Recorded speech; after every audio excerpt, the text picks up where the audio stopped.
Hello and welcome to week 2 of this high school football season. Tonight, the Los Alamitos Griffins at home in week 2, Long Beach Veterans Memorial Stadium, as they host the Charter Oaks Chargers. Hi again, everybody. Fritz Pollard, Ron Cluey, Keith Jones. Great to have you along with us as Los Alamitos Television proudly presents high school football. Both of these teams got off to a great start. Los Alamitos over Paramount squeaked out a victory, 29-26, still a recorded victory. On the other side of the ball, Charter Oaks walloped Roosevelt 35-0, and they were rolling. We hear it could have been 50-0. Let's start with the Los Alamitos Griffins. Ron, welcome back, my friend. Good to have you here. Yeah, good to be back. Yeah, for everyone, I don't know if any of you missed me, but I had a project last year that kept me out of the state all year, so I'm pleased to be back here, Griffins. But really tonight, it's a couple of topics. First is Los Al, where are they at right now? Unfortunately for them, the injury bug has been hitting them hard during practice last, school year. They lost their starting QB to a spring. They bring in Cody Marshall. He's doing great. Bringing a lot of options to the offense. He's a thrower. He's a smart player. Coach Barnes says, yeah, he makes good decisions, and that's something as a coach you want to see. The other thing is, Los Al just can't shake it. The linebacker who calls all the defensive plays, who are big injuries coming out of things that you would expect. It's been small things that have been driving coaches crazy. But for Los Al, they've got a strong line. They're going to push the ball. They're going to run hard. They're going to run no huddle. You're going to see a lot of plays tonight, folks, because as Keith will tell you, Charter Oaks runs no huddle. It's going to be interesting to see how fast this game goes because both coaches go at it. Now, let's talk about the other time. Coach Barnes, 296 wins, going for his 300th win. He will hit that this year. I mean, Los Al, but it's been a long on the other side of the ball, you don't have an inexperienced coach. Coach Farrar, 280 wins, 44 years of doing this. Between the two coaches, 80 years, 576 wins. A lot of experience on the field tonight. They've been friends for 30 years.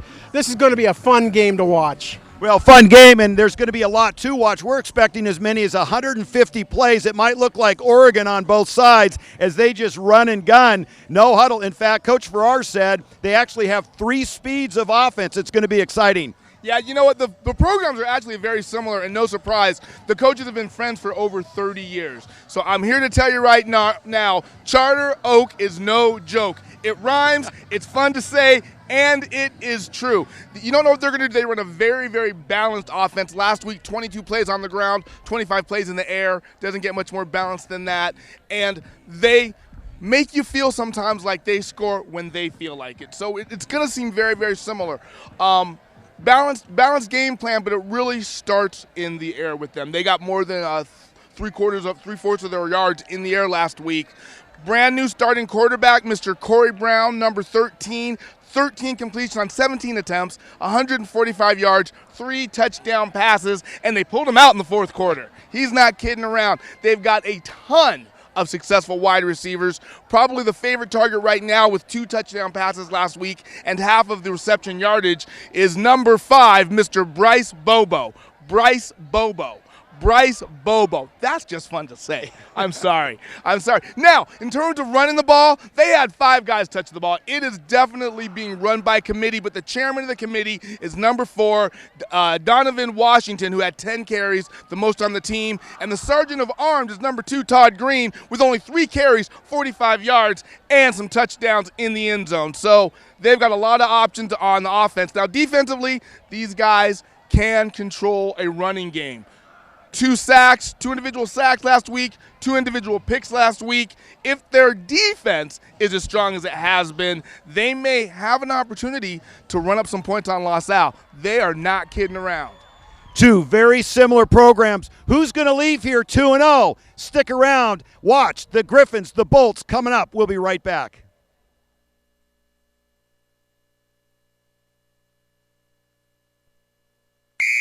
Quit playing around and clean out the garage. Quit playing around, huh? I'll show her. Let's go, Joe.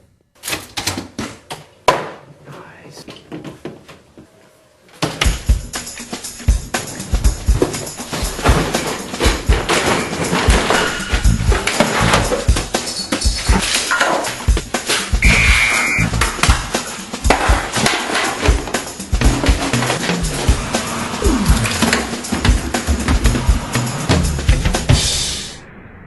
out your garage and sell Play It Again Sports, your gently used sports and fitness gear.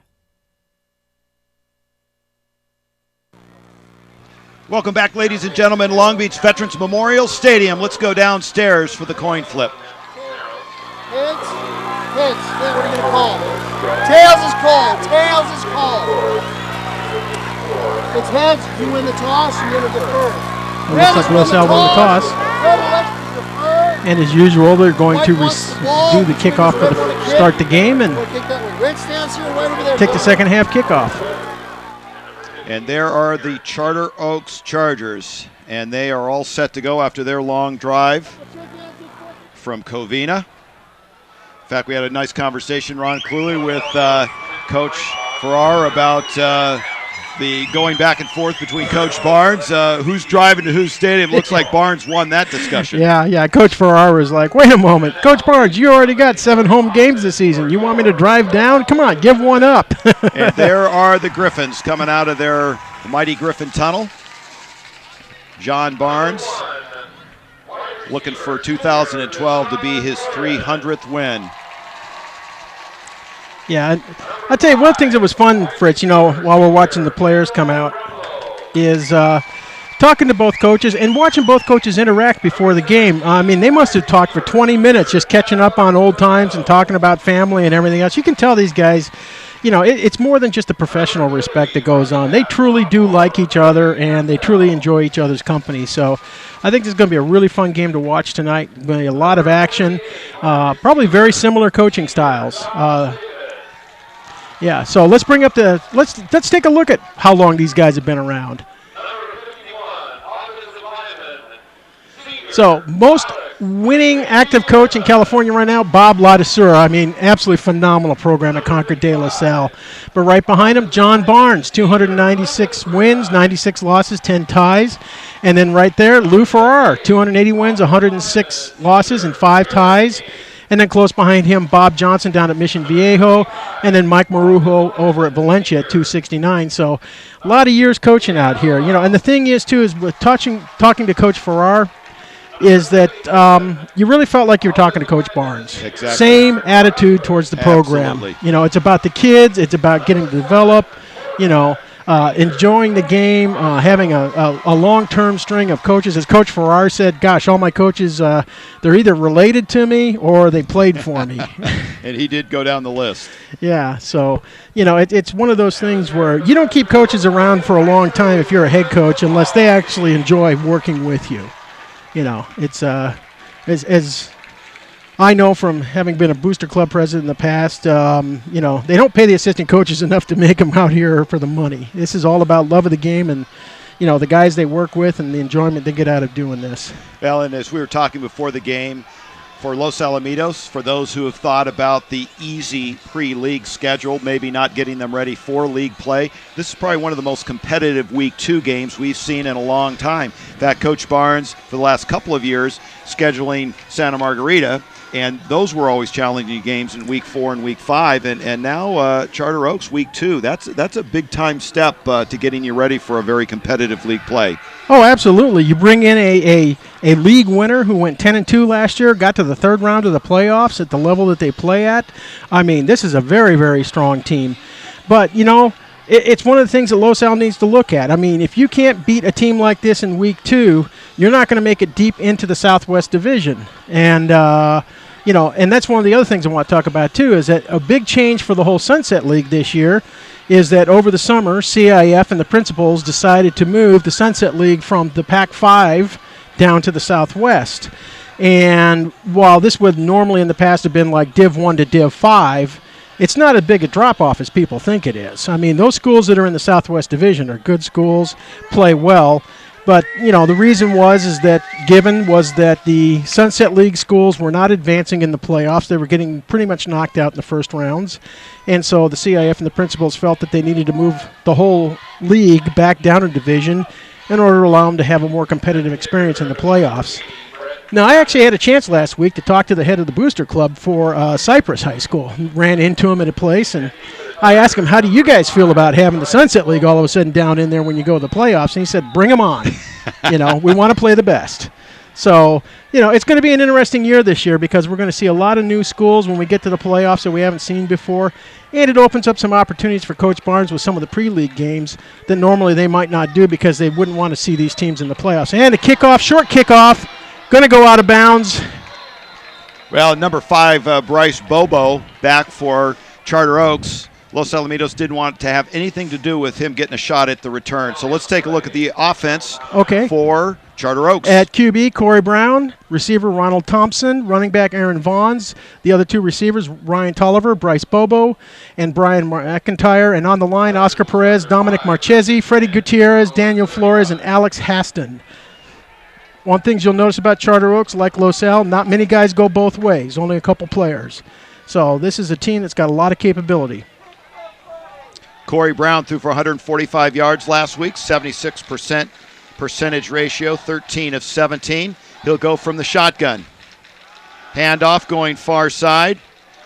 That's Vaughns cutting it back and across the 40-yard line before he's taken down. Yeah, good job on turning a broken play into some yardage. Okay, on defense for Charter Oaks, Alex Hernandez, Eric Prevost, Luis Cordova, and the line. And then Matt Cisneros, Jose Bonilla, Eric Ortiz, and Kevin Choplik in the linebacker position. And then the DBs, Aaron Vaughns, Kerry Garcia, Ronald Thompson, and Candy Nava. So Charter Oaks will see run a 34-stack defense. Well, and we jumped the gun a little bit there, getting the Charter Oaks defense on the board. To the air, that is complete. Nice completion. Tolliver with the reception and the first down. So move the chains on the second play from scrimmage. 11-17 early here in week number 2. Yeah, so this is going to be one of the challenges for Los Al tonight. I mean, one of the players that was injured yesterday actually in the walkthrough was the middle linebacker who is the captain of the defense. I mean, this is a big loss for your team to lose your play caller right the day before the game. So we'll have to see how Los Al adjusts. Brown from the gun. Vaughns cuts it back inside, gets across the 45-yard line before he's taken down at the 43. And moving the ball. 2 runs and a pass, mixing things up. Corey Brown has that offense moving. Yeah, Charter Oaks right now averaging about 5-6 yards a play. I mean, that's a very good average for them. Aaron Vaughns last week with 1 carry, 5 yards. Keith Jones talked about how much they did in the air. 5 passes caught to Vaughns for 37 yards. Clearly they're seeing something that's causing them to keep it on the ground as they do again. Los Alamitos eating that one all over the place. Great read by number 51 for Los Al. Redmond. Yep. Okay, so now let's look at Los Al's defense. Okay, Dan Secchi, Alex Redmond, Michael Hayden. Well, we passed off of it. We're back onto the field. We'll get back to that. That brings up 3rd down. Tristan Fremling, Kevin Small, Danzel Brantley, and Matt Locker in the linebackers, and then Deshaun Gordon, Tristan Otto, Demont King, and Samuel Corder-Lee on the DBs. So one of the changes you see tonight is Redmond going to go both ways on the lines. This is filling in some of those injury issues. Important down, 3rd down. Brown under pressure, gets out good and job. away, but taken down by great pursuit.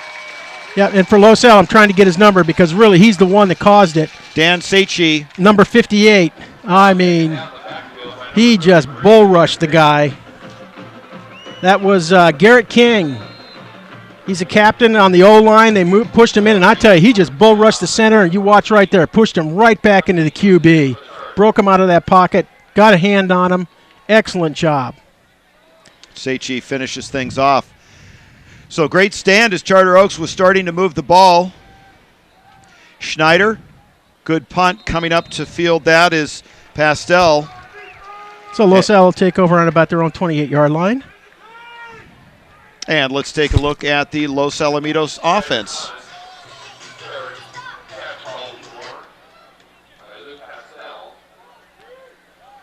So Cody Marshall at QB, running back Kendall Brownlow.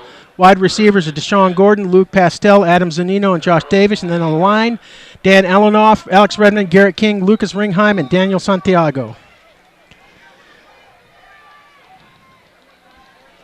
Cody Marshall will give it quickly to Brownlow. Brownlow getting around the corner, finding a running lane and across the 40-yard line. Nice pickup on 1st down. Yeah, great seal blocking by Los Al over there.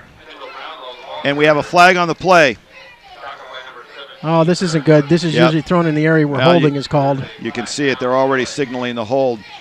Unfortunate. We'll await the call. Yep, holding. So that will negate first down for Los Alamitos. 9:09 left here in the first quarter, week number 2. Both teams 1-0. Charter Oaks, the one that really beat up on their opponent in week 1, Roosevelt. And Ron, you were talking about how Roosevelt is not a pushover team, just giving credibility to how strong Charter Oaks is this year. The Roosevelt-Garfield game is one of the biggest games in LA City every year. I mean, it's a monster game. Roosevelt is a school that has money, facilities, coaches. I mean, they take pride in their football program. And for Charter Oaks to come in and basically just walk all over them is just, a testament to how strong their program is. So first down and 20, Cody Marshall now back deep in Griffin territory. Double back set, play action, dumps it off to Gordon. Gordon with a nice pickup gets out near the original line of scrimmage and the ball is loose. They're calling it down. Yeah, Gordon was already on the ground. Ball came loose afterwards. But you know what you see there? Look at how many white shirts are getting up off that football. I mean, that's a well-coached team. Guys diving in there quick to get on that ball. So Los Al picked up about 7 yards on that one. Bring up second down.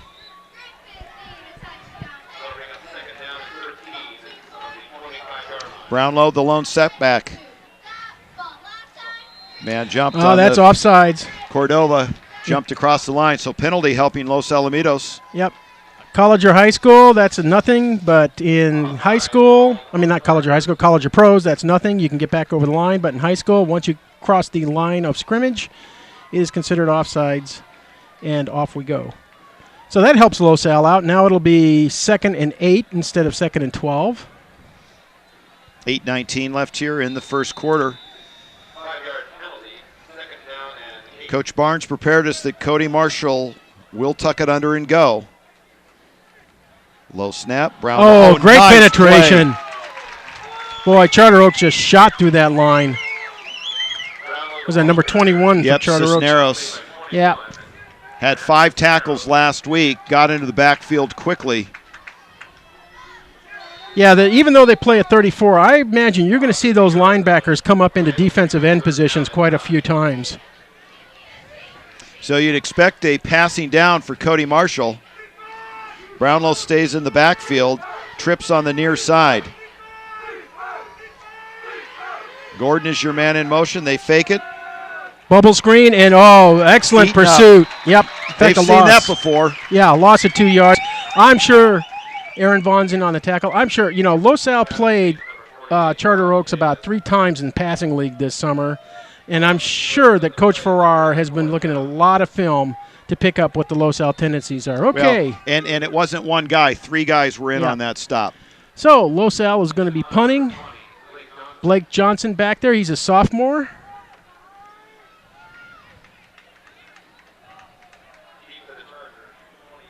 Garcia. Kahari Garcia back. He stands on his own 40-yard line. Low snap. Good punt. It's back there. It's going to hit the ground and bounce. Oh, gets by the receiver. It's going to go way deep. In fact, he's hoping. He picked it up. Wow, that is a bad decision on his part. And made even worse by some good tackling shy of the 10-yard line. Wow, that's a great field position changer. And I'll tell you why it's a bad decision on his part. That ball had enough momentum to possibly roll into the end zone and get a touchback. And now you have it down on the 9-yard line. Kevin Small with the stop there. So good field position on the transition and great punt by Blake Johnson, the sophomore. 6:37 left here in the first quarter. Los Alamitos getting their second touch on the ball. Correction, Charter Oaks with the second touch on the ball. There's Lou Farrar. Yeah, where he's done this a few times. He's got his glasses off and his coaching attitude on. That's almost a 70-yard change of field position, Fritz. Usually one of the rules is if the ball gets behind you, let it go. Well, like you said, that was... Oh, now are they marking off? Even more? I did not see a flag on the field. Now they're going to go half the distance to the goal. Wow.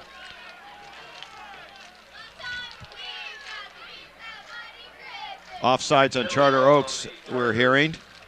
So Los Al gets the opportunity to take the penalty as part of the kick. Well, Corey Brown is going to be back up against his own end zone. And Vons will actually be 3 yards deep. And somebody another moved. Penalty. Wow, week 2. Yep, false start. Ouch. Yet, I guess, what's the difference? Yeah, at this point. Well, Fritz, actually, there is a difference because what it does is it says, okay, now if you have a handoff in the backfield and someone shoots a gap, you do have a potential for a tackle for a safety. At the 4-yard line, it's pretty rare that someone can get deep enough, quick enough to get you into the safety position. So one thing you notice Charter Oak has here is they've got 2 backs in an I formation. No Corey surprise Brown, where this is going. Vons right up the middle. Oh, and he broke still free. On his feet. DeMonte King, the safety, making the stop. Yeah, it looked like Vons had been tackled. That's a big move by Vons to get out almost to the first yard. First down. Yeah. Offset I formation. Give it to Vons again. Why not? Los Al, number 42. Locker. Yeah, Locker had a chance to really wrap up. Hit him hard enough to knock him down, but just Vons is shifty. I mean, he's one of those guys that's not real big, but I tell you, he's solid. He's hard to tackle up around the shoulders. You got to go low on him. Well, and let's get ready. As I say, most of his stats were in the air last week, so he could be a double threat. Los Alamitos, I'm sure, has seen that in film. So first down now for Charter Oaks. Corey Brown under center. Screen pass. Out to Bobo. Bobo run out of bounds. About the 21-yard line. I think the refs are calling it. It depends where the spot. Yeah, now they're spotting at the 21. One ref was spotting it at the 19. Okay. Well, I think what you're seeing here is 2 very similar offenses. I mean, I think each coach could call each other's playbook. 5:47 left here in the first quarter. And that brings up a 2nd down and 6 for Charter Oaks. Corey Brown, give to Vons. Finding a lane on the outside. And flags come flying in. There's going to be a holding call on this one. Vons got out to the 25-yard line. Yeah, but it's going to be all for naught.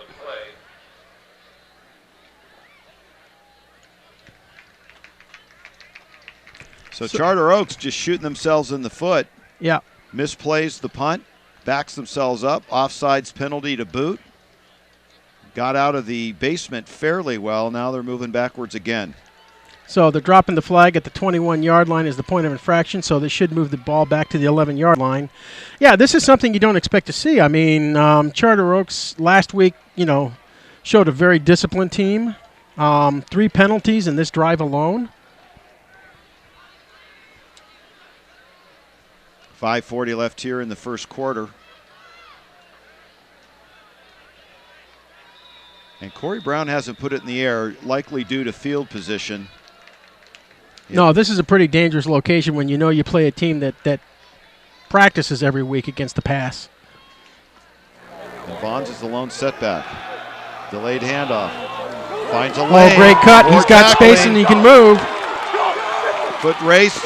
Run out of bounds at the 44-yard line. And number 23 for Los Al, Samuel Quarterly. Yep. The last line of defense. And Vaughn's having a nice night. Well, one of the things, Fritz, and this is where losing your middle linebacker is going to hurt. Let's watch a replay here. What you're going to see is Los Al's defense gets real flat real quick. And what that means is everybody got up in the line of scrimmage real quick. Vaughn's finds a hole, and then nobody there. You saw number 2 come up, and he did not fill the gap once Vaughn's got around him. That was it, all the way until Quarterly could force him out of bounds. So this is going to be one of the challenges. That's why I said for Los Al tonight, one of the challenges is the fact that you don't have your middle linebacker in there. Now the referees are talking about something again. Wow, they've been busy in week 2. And keep in mind. This isn't an NFL game, is it? Yeah. Let's not get that topic started. You know, Corey Brown, not bad in the air. He has not had to use his arm a lot. Of course, part of it had to do with just the poor field position. However, you get that running game going, that's going to throw Los Alamitos off. You could pop a throw here real quick. So they've moved the ball back to the 45-yard line, so they took about 15 yards off the play. I don't know if they felt like that he might have they actually called the sideline penalty. Wow. Don't see that every day. No. There Usually must have you been get a warning. Yeah, so they got the warning first, but I don't know if they called something because they moved the ball back about 10, 15 yards. And Well, we can hear the Charter Oaks fans don't like this call.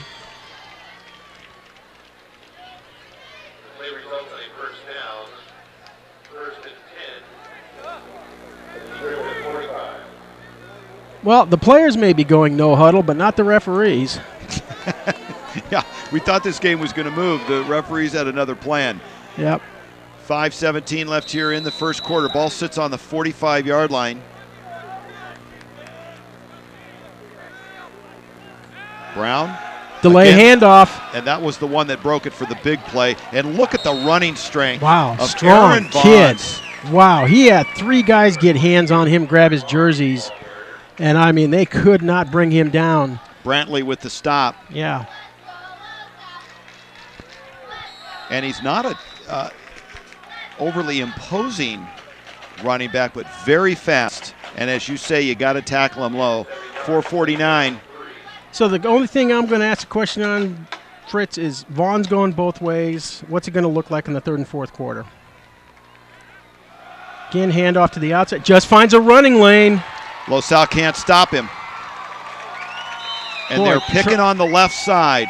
Yeah, DeMonte King with the stop. Yeah. Ron, they're coming left side on almost every play. They must see something there that they like. They're either going straight up the middle or coming near side. Well, as you know, the coaches told us before the game they've lost 4 defensive players for this week. And as they said, since Cody Marshall had to shift over to play QB, they've lost a 5th defensive player. And those players are stacked on that left side for Charter Oaks. So obviously you're going to attack where the weakness is. And they're doing a good job of it. Nice seal blocking by their lines and their receivers. Ball on the 20-yard line, 1st and 10. Why not? Oh, play action, give it. Pass across the middle, and the referee gets hammered. He's down. Yeah, that's why it's dangerous to be in that middle position. And now we got some pushing and shoving. Matt Locker with the stop. Tolliver with the reception. So again, they've been setting it up with Vons, and you knew they were going to come back with something. Nice quick hitter. Well, this is the thing. If you start establishing a run game, this opens up your, play action passing. And what's Los Al going to do? I mean, 9 times in a row, Vons gets the ball, and then all of a sudden play action. Great execution by Charter Oak. Vons still the lone setback. They give it to him up the middle. Better coverage by Los Alamitos as Kevin Small comes up to make the stop. Yeah, still picked up probably a couple yards on that play. And maybe enough for a first down. It's going to be very close. Yes, they will get the first down. So you're looking at 9-yard line, 1st and 10.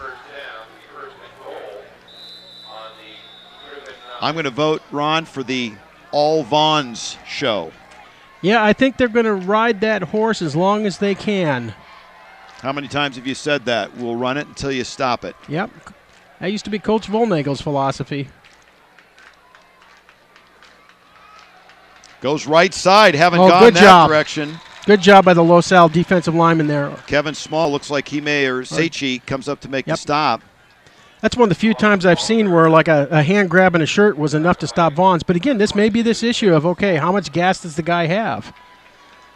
Yeah, Kevin Small on that too. Well, and the other piece here is, Ron, they've been going left. One of the few times they've gone right with Vons and gets tackled. This is the eternal chess game. If Coach Barnes shifts players to his right side, then does Charter Oak go to their right side. Loss of 2 on the play brings up 2nd down, 12 to the air. Wow, badly thrown ball. Looks like someone didn't know the route. Bryce Bobo was the intended receiver. Yeah, I'll say there might have been a little pressure from Los Al, but it didn't seem to me enough that you would say that the quarterback had to rush that throw. Corey Brown last week threw for 2 touchdowns. 31 yards was his long.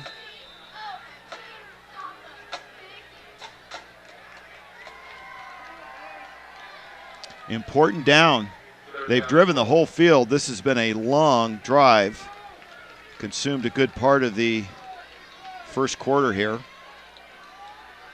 And the Chargers hoping to walk away with some points. Brown gets a rush. Again, nowhere near the receiver. Bobo, the intended receiver. Okay, somebody's not on the same playbook here because Bobo's a good receiver. He's one of their top players on offense. So if that ball is, in fact, you see Bobo take the helmet off, you can tell this is a receiver who is upset with his QB right now. Well, and I agree, Ron. Second time in a row, not a heavy rush. There was a little bit of pressure there, but not heavy. Yeah, but the ball's nowhere near. I mean, Bobo, it wasn't even as if there was a route running issue there. That ball hit the ground early before the receiver, just didn't have any gas on it. So Schneider comes in to hang 3 on the board. Let's see if he can do it. Ball will be positioned about the 19-yard line. Nice kick, plenty of distance, and that is good. So Charter Oaks draws first blood with a nice drive that stalled inside the 10-yard line. Well, give credit to Los Al's defense. I mean, once they got down and deep in the red zone, they stiffened up. And let's go down to Keith Jones. He's got a report for us.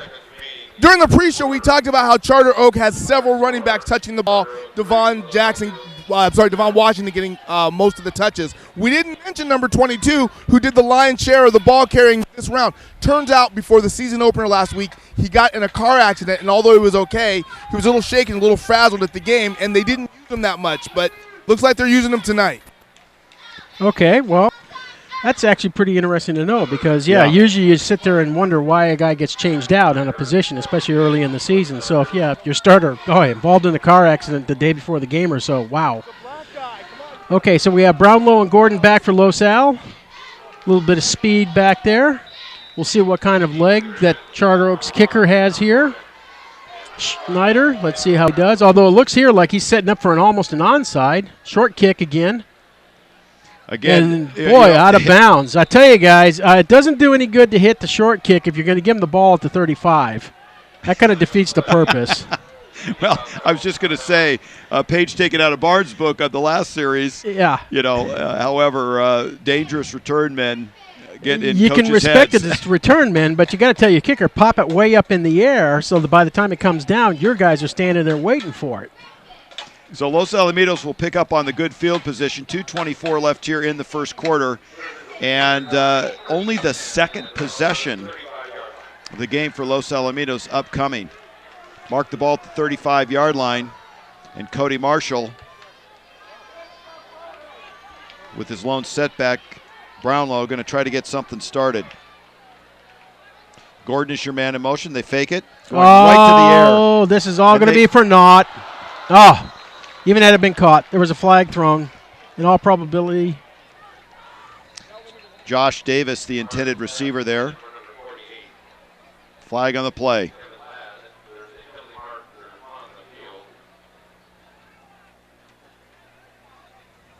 Coach Barnes real happy with Cody Marshall. Very athletic. Certainly has the height that's 6'4" to see moment. This over is the looking line. like it was offsides. Charter Oaks backed up. Wow, if that's the case, then Los Al just missed a huge opportunity because that was a free play. Well, and that guy, Josh Davis, had 3 yards on that receiver. Okay, we're going to have to look that one up, but I think because of the yardage they're pacing off, that was illegal substitution when he goes to touch the top of his. Yeah, okay, illegal participation. Yeah, that's what it was. Yeah, illegal substitution. Yeah, so first down for Los Al, but wow, big opportunity there. Had a receiver wide open. So Brownlow, the lone setback, Cody Marshall from the gun. Gives it to Brownlow, finding a little lane, picks up a block, gets it down over the 45-yard line before he's wrestled down as Nava. Yeah, nice seal block by Luke Pastel there to open up the outside lane for him. Well, one thing when we were talking to Coach Farrar before the game, we said, what's one of the biggest challenges you see for your team? And he says, I think Los Al has more athletes. I think we've got a good team, but I think they just have more athletes. So let's see how this plays out through the rest of the game. Trips on the far side. Fake it. And nice pursuit.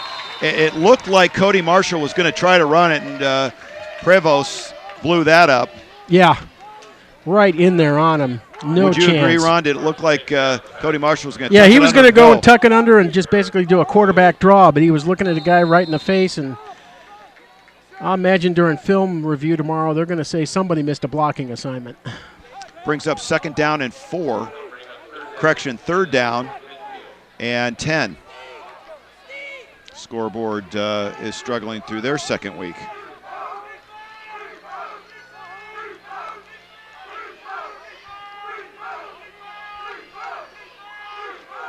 Fake it to Brownlow. Getting outside. Nice play. Okay, now we have flags going down. And this is both with the wide receivers. I'm wondering if this is going to be called for pass interference. Wow, that will be a huge penalty against Charter Oaks on a great play as Cisneros got in the backfield. Hey, Fritz, have they thrown a flag on Los Al yet other than the kickoff? Holding. I can't recall that they have. Yeah, this is like one penalty against Los Al, like 7 or 8 against Charter Oaks. Wow. Not that I'm saying there's some homering going on here, but it's just, wow, what a differential. This is really keeping Los Al in the game right now. 52 ticks on the clock here in the 1st quarter. Yeah, let's see if we can pick up on the replay what happened out there. Look at your top right-hand corner of your screen.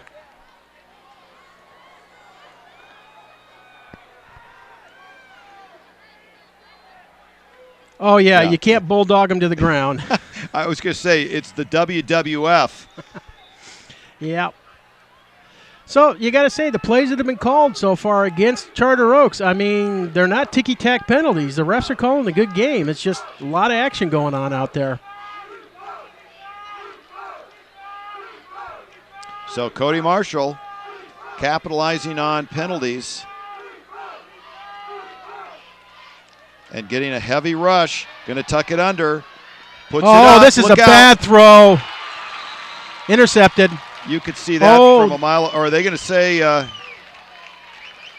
they calling that a catch or not? No, they're calling it, okay, he knocked the ball away. Wow, that was a bad throw. Well, and you could tell the moment it went into the air. Yep.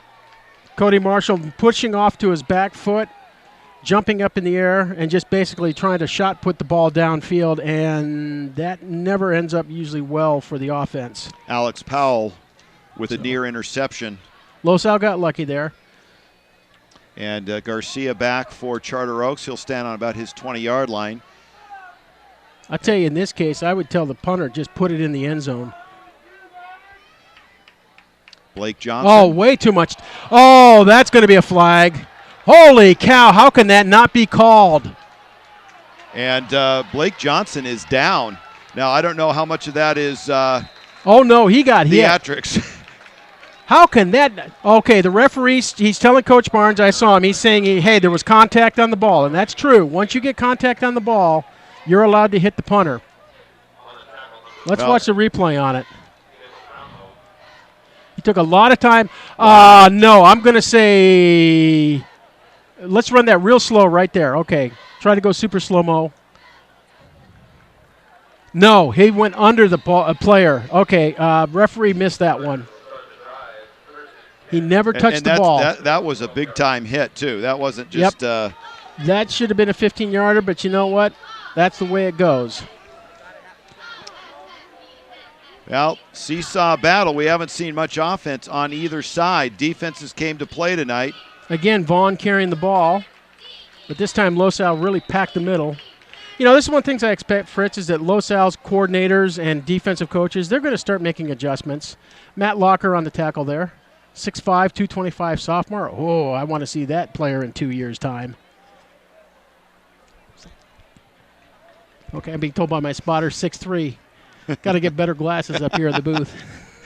No, you're adjusting to being a mile from the game. Yeah. Forget seeing something 3 feet away. All right, so end of the first quarter. Charter Oaks 3, Los Al nothing. And a little bit different game than I would have expected with all the offensive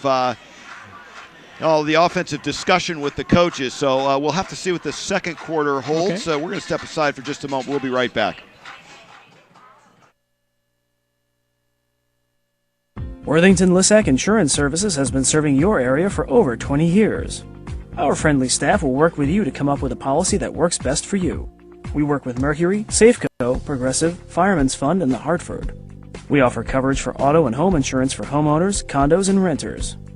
We also offer commercial and business insurance, including commercial property, general liability, and more. Call Worthington Lissack Insurance Services at 562-795-5744.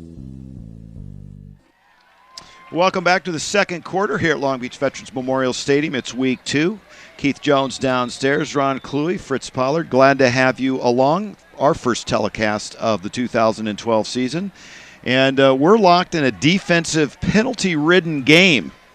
Yeah, but Charter Oaks in the first quarter, Vaughn's 95 yards of carries on 11 carries. Corey Brown going to the air, and he's going for everything, going after Bobo. Long throw, and Corey Brown has just been off on these passing routes. Corder Lee was the closest Griffin covering there. Well, it looked like the pass was going to Corder Lee. I mean, he had the route. Bobo it was overthrown by 10 yards. Corder Lee, in fact, I wondered at first why Corder Lee was breaking off of Bobo, and then I realized he'd picked the ball up in the air and was going for the interception. And to offset Vaughn's 95 yards of rushing, unfortunately for Charter Oaks, 6 penalties for 46 yards. Bobo really slow getting back.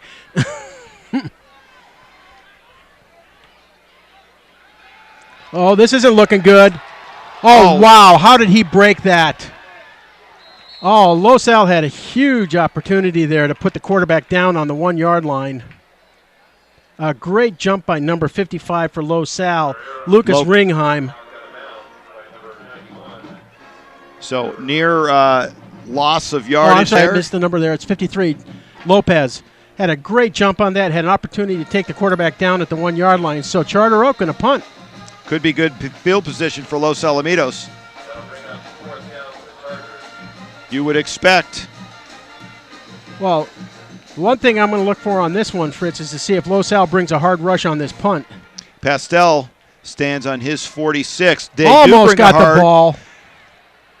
And that ball's going to go nowhere, and Los Al will have the ball in Charter Oak territory. Out the 46-yard line, Samuel Corder Lee with the big-time rush on the punter. Yeah, but see, here's what I tell you. This will be the difference between had they tackled the quarterback on the 1 or 2 yard line, that punter would have only been 10 yards back instead of being 15 yards back. And then you might have had a blocked punt in that situation. So for Los Alamitos, they've been more or less capitalizing on penalties to move the ball. Cody Marshall struggling to get something going here. Their third possession, 11:37 before the halftime break. Gives it to Brownlow. Brownlow. Oh, great lane. He's got it wide open. This should go all the way. And you're not going to catch him. Nice play. Finds a little crease on the near side, and he is off to the races. I tell you, this is Los Al's offense. I mean, when I was talking to Coach Barnes early on, yeah, Dan Alnut and Alex Redmond. I mean, yeah, if your big guy, 6'5", 305, can't open holes on it. Watch the replay here. But this is what I was talking to Coach Barnes about before the game, and he said, we're going to strike fast. You know, just because we're running the ball a little bit more this year doesn't mean that we're playing a time control game. We're going to strike as fast as we can. And there you saw Los Al. Great seal blocks by the 2-0 linemen and sets up the big run for Los Al there. So Los Alamitos faking something. Mathis resets out of the hold of Cody Marshall. Ball is up. And that is good. So Los Alamitos, in the space of 30 seconds. Yeah. Giving it back to Charter Oaks, but they did put 7 up in the transition. 11:29 early here in the second quarter. And the Griffins out on top, finally getting some offensive movement. Well, and this could be a little bit, Fritz, of where, you know, Coach Farrar was talking about. Los Al has more athletes. You know, where you got guys on the line who can seal off some big holes.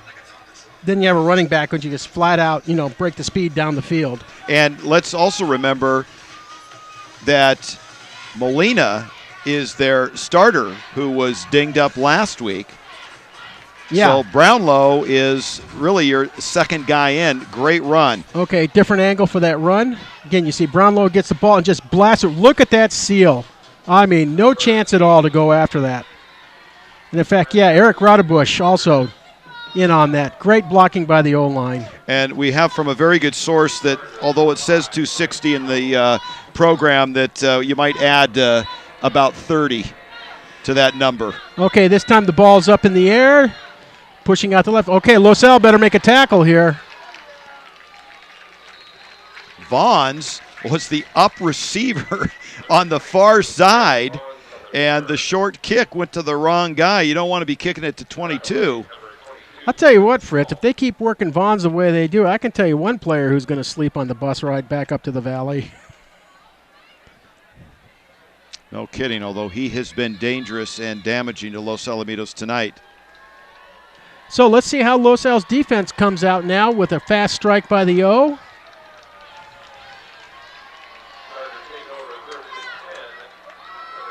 It's 11-21. Ball on the 36-yard line. Corey Brown is going to keep it himself. Great tackle. Great coming job. Up. Matt Locker, yep. 225-pounder, comes up to make the stop, and that's a good name. That name Locker's been around for a while. No, what's really good is the fact he's 6'3", 225 and a sophomore. I mean, you've got, nothing but good stuff to see from him. Well, this is one of the things, too, that, talking to Coach Barnes, this defense is relatively young compared to the past. I mean, you're used to seeing 8, 9 seniors on defense. In fact, 8, 9 seniors on O, very few underclassmen. And this year, the fact you have 2 sophomores starting on defense says how young this team is. Screen pass, that's out to McIntyre. And that's going to be a hold on the play. That was pretty clear when the guy gets drugged down. Is that number 2 for Charter Oaks? Ryan Tolliver? No, Todd Green or Ryan Tolliver, whoever that receiver was out there, just drug him down. And Tristan Frembling may have been on the far side involved in the stop. So more and more penalties working against Charter Oaks. And it's a bit of a surprise, you would say, early in the season, 7th penalty on the game tonight. And you wouldn't expect that from a well-coached team. Let's go downstairs to Keith Jones with a report. Although Charter Oaks started with quarterback number 13, the coaches did say that they still have a little bit of a quarterback battle going on, and that either guy can end up with the starting position. So right now we see number 15, Ross Barrera in. He was in the last series as well. So they're still working things out in the second game of the season. Oh, good pickup by Keith. We didn't even notice that there was a change on the QB. Well, and you had commented, Ron, the different passing challenges that were had. I mean, it didn't even look like those two were on the same page. Yeah. The receivers and Corey Brown.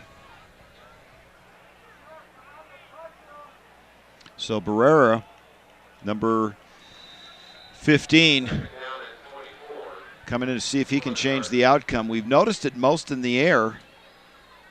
Again, delayed handoff to Vaughns. Oh, gets good yardage. Locker with the stop there.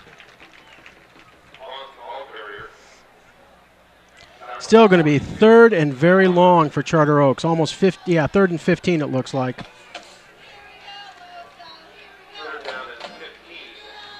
$10-15 left here in the first half. Big down for Los Al. You hold Charter Oaks here, you can really put some momentum in your pocket. Would end up with some decent field position, you would expect. Ball marked on the 31-yard line. Barrera gets it off to good pursuit. Bonds.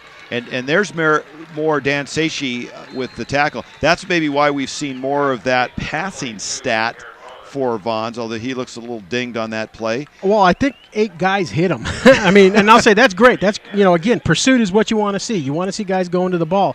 I agree. I think Los Al is possibly going, in fact, you see Vaughns down on the sideline. He got hit hard there. My guess is going to be he took a helmet to the stomach. So that would be a major loss. Pastel back for Los Alamitos. He'll stand on his 40-yard line. And Schneider. Again, Los Al bringing a hard rush.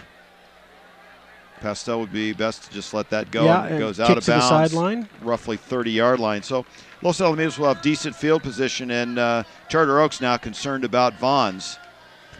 Yeah, I think this is a case of all right, let's look at it. see what happened that last play. That looks a little more. That looks a little more than just a hit in the stomach or something. Nothing there. Nothing there. He stood up. Ooh. Oh, right there. He took a helmet right in the rib cage. Yeah, that looks like a rib injury. Yep. Well, that'll be a big loss, and they were just starting to get the passing game going with Barrera, number 15, coming in, replacing. Although right now, I'll say starter. on the sideline, they may be looking at his knee. Yeah, they're starting to ice him up. Cody Marshall, hands off. Brownlow. Good 6-yard gain for Los Al there. Sorry, folks. Yeah, we're trying to pay attention. Okay. Yeah, all right. So he took a helmet on the elbow then. All right, that hurts.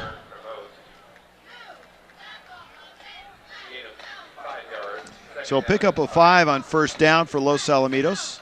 8:37 left here before the halftime break.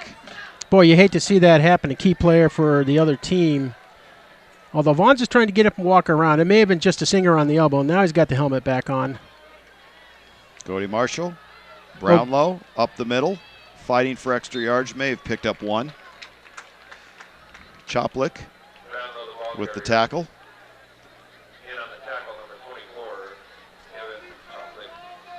So that'll bring up a 3rd down and 3.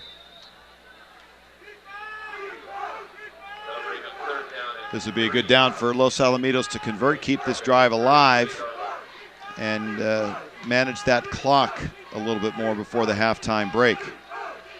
Trips on the far side for Cody Marshall. Brownlow, give it to him. Oh, great job, number 24. Happening.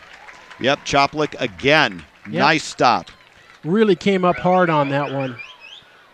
So now Los Al, now they're starting to send the punting team out. Great defensive game. Not one that we would have assumed.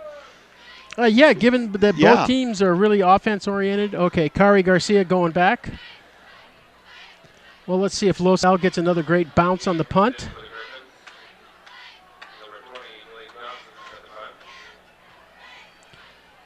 I think Johnson's probably going to try and get the ball away a little bit quicker this time.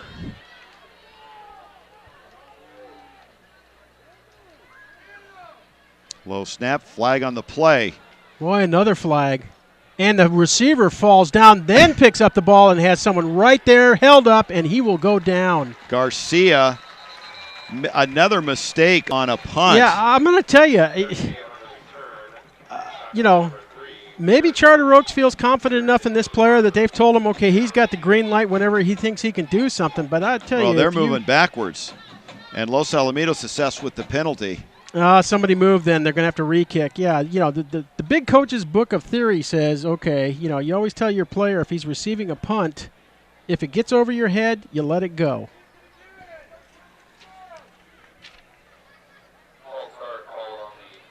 So false start. So Charter Oaks has the option here of just moving the ball up from where it was received or reforcing the kick. Worthy had the stop there for Los Alamitos. Yeah, so they can either take it 5 yards from that point, which is on the 17-yard line.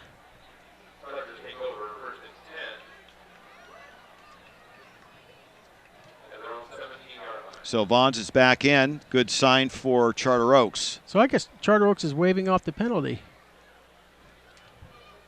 Maybe they didn't have an option to take 5 yards tacked on. It would have to be a re-kick, and they probably figured you're probably about as good as where you're going to be right now. And back in, Corey Brown. Corey Brown gives it to Quick Vons. handoff to Vons. Oh, big, huge lane for Vons. And cut down. Nice tackle there by Los Alamitos is DeMonte King. Yeah, great open field tackle there. But I tell you what. Vons is taking a licking at the moment. Yeah, but I tell you, great play there. I mean, give a lot of credit to Charter Oaks O-line. They're doing a great job of sealing guys down, and also their wide receivers that are out there. They're doing a nice job, too, because Vons just had a huge lane to head up the field until he got into the secondary. Well, and credit to Los Alamitos. They have adjusted. That play was a big hitter for Charter Oaks in the first quarter. Los Alamitos starting to shut it down a bit. Although a pickup of 9, 2nd down and 1. Corey Brown stays in. Gives it to Vons. This time he tries to go up the middle and nothing happening. In fact, rugby scrum. Yeah, well, yeah, but rugby scrum enough to probably pick up the first down. Yeah, that was probably a given. I mean, with only 1 yard to go, Vons has got enough leg strength usually to push that. But probably 20 of the 22 players were involved on that play. And Dan Sechi, 220-pounder senior, leading the charge. So a seesaw battle here with 5:51 left before the break. So one thing I think we have to start watching out for Los Alamitos, this defense has been on the field a long time this first half. See how the conditioning holds up in the second half. Well, Coach Barnes always talked about we're quick strike, and that does not always favor the defense. Need to be well conditioned. Best pass we've seen from Brown on the night. Bobo with the reception. And out down near another first down. So almost the feeling of the clock ticking down before the halftime break. Well, Coach Lou Farrar trying to pick things up a little bit. And when you don't have Vons, who may be dinged up, although he is back in. No, correction, he is not back in. Well, Fritz, this is where they said that they could step up the speed on their offense. And if you think about it, you have to kick the ball off to Los Al for the second half. You definitely want to score here. Yes, Vons is on the sideline, and Bobo looks a little ginger as he's getting set up on the near side at receiver. So a little faster pace. Low snap. Boy, this is a broken play. Well, and you know, that might be part of not having Vons in there. Tristan Frembling with the stop. Because it looked like at the start there, and I think we've got another QB. Garcia was the guy who took the handoff. No, it looks like Corey Brown. No, it's Corey Brown. And, 13 and 15 with their numbering the way they have it. It's very tough to tell. You take out number 22, the combination of Corey Brown and Vons. Probably they've run that 1,000 times. Now you throw in there Garcia. Yeah, because Corey Brown was definitely looking to have a much faster handoff there for the running back to hit the hole.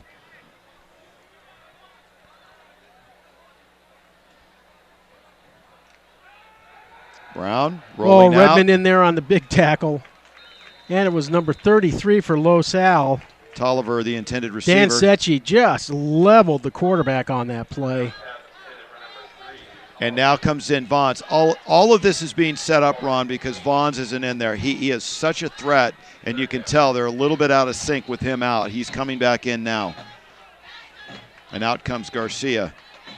So a drive that had some promise now is stalling. You got 3rd down and 8. So what you would expect to be normally a pass play, high likelihood of either a draw or a sweep out to the left-hand side of Charter Oaks. Bobo on the near side. Vons in. Pass. Across the middle. Oh, great. Nice play. Wide open. McIntyre right over the middle. Ran right up the middle seam. Luke Pastel on the tackle there, but he split right between the linebackers and the DBs. Great play by Charter Oaks there. Well, and Corey Brown on his best throw of the night.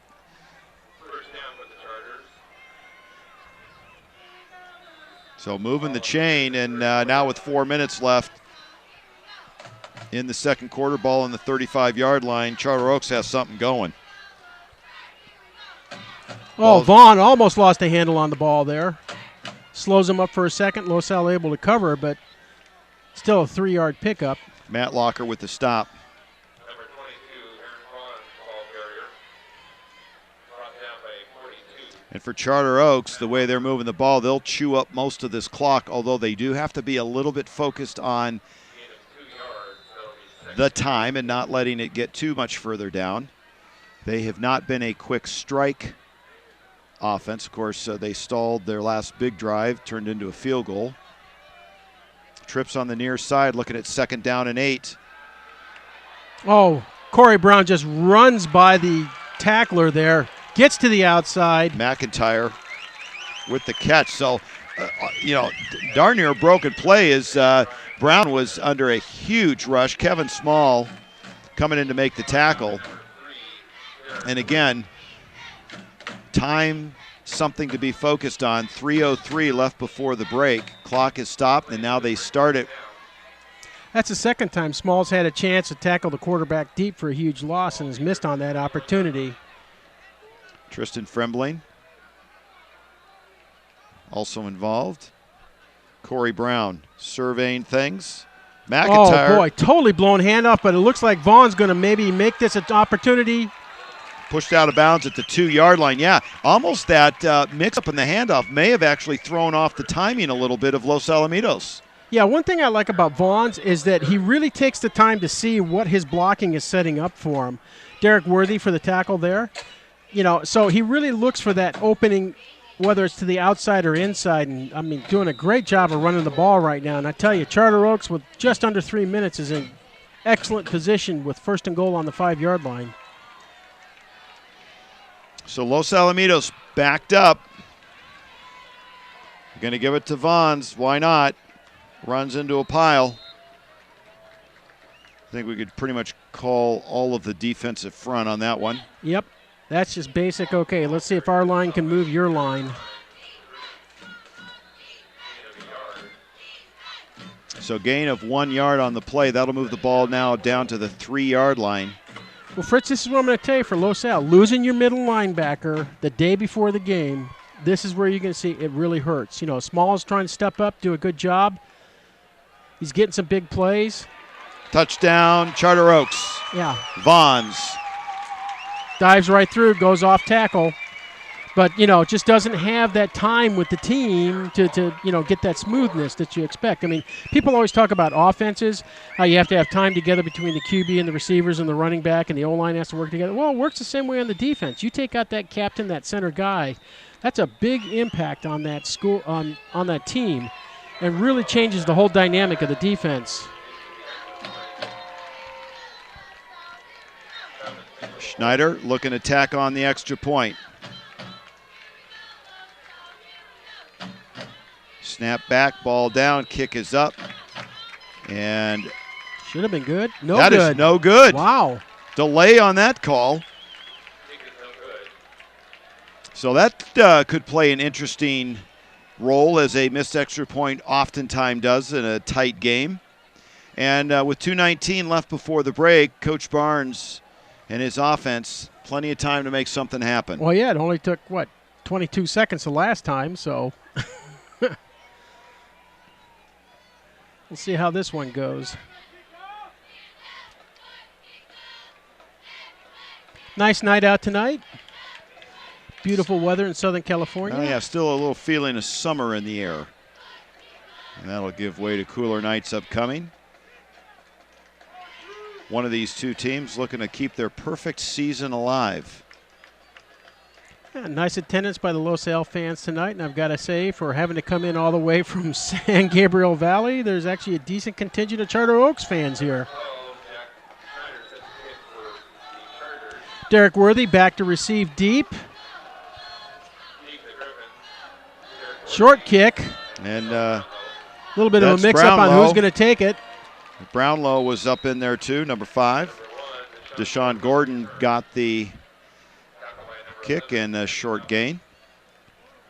Yeah, Brownlow took a little bit of a hit on that one, even though he wasn't the one with the ball. So Coach Barnes taking a little opportunity here to set the play up with his offense. 2:15 left in the second quarter. First down 10. They'll mark the ball on the 28-yard line. Coach Barnes finished with his offense, and Cody Marshall looking to try to get something going. Double back set. Gordon and Brownlow. And the officials getting into the game again. Looks like timeout Los Alamitos. Timeout Los Al. So Barnes didn't like something. Yeah, I saw something there. Well, one of the things that last week's game at Paramount, it was a 29-26 thriller, but in reality, when I was talking to the coach before the game, he said they were up 22-7, had an opportunity to just put the game away with another score, fumbled, ball returned 75 yards for a touchdown. Next series, they get the ball, they're driving, fumble, 65 yards returned for a touchdown.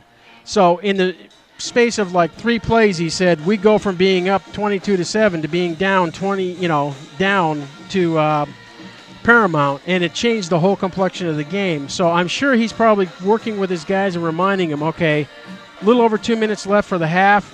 Don't make any mistakes here. Good execution. and don't worry about probably telling them, don't worry about trying to get an instantaneous score because you get the ball. And one of those returned fumbles, the play before was a drop pass in the end zone. Yeah. And then the next play was fumbled and returned by Paramount. So big time swing. Yep. So Barnes got it right now. Fakes it to Brownlow. Going downfield. Has a man. And Good nice catch. Takes a big hit. Pastel, the senior receiver, 6'1", 185-pounder. What concentration to reel that one in and then take the hit. Boy, I'll tell you, I think the Charter Oaks DB actually lost track of where the ball was.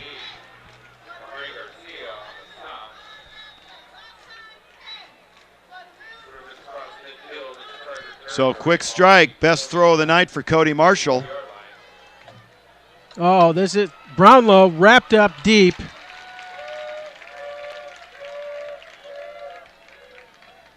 Nice play there. Loss of about 5 yards on the play, although I'll say his forward momentum was stopped about 2 yards before, and the referee should have spotted at that point. But Bonilla, number 34, with the stop. And that'll bring up a 2nd down and 16. Cody Marshall going back to the air. Oh, hit him right in the hands. Zanino. You couldn't have asked for a nicer pass to Zanino. Excellent pass by Cody Marshall. So all of a sudden, after the big pass play, Griffins are looking at 3rd down.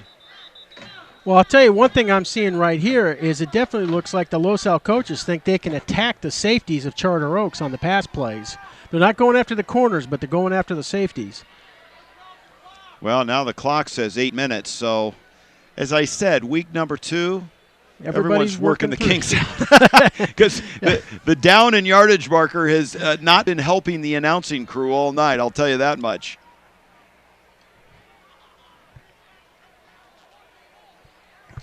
All right, let's see a replay on that last pass or attempted pass. Here you can see Zanino breaks outside, wide open. Great throw right over the outside shoulders and boink, right up the hands. That's going to be a tough one to watch tomorrow in film. Yeah, I'm sure there's going to be some you commentary. You might want to show up a little bit late. No, you definitely want to be there early. maybe say, could we review that before everyone else gets here? Yeah. And now we've got the clock straightened out. Although, you know, we're kind of making light of it. I'll tell you, if you watched that Giants-Cowboys game and saw Victor Cruz, you know, I mean, as many as he dropped in that game, and you say that's a guy that's at the top of the pro level. Everybody gets a case of the Butterfingers every once in a while. Cody Marshall. Oh, delay handoff, and again, going nowhere. Eric Ortiz comes and blows that one up.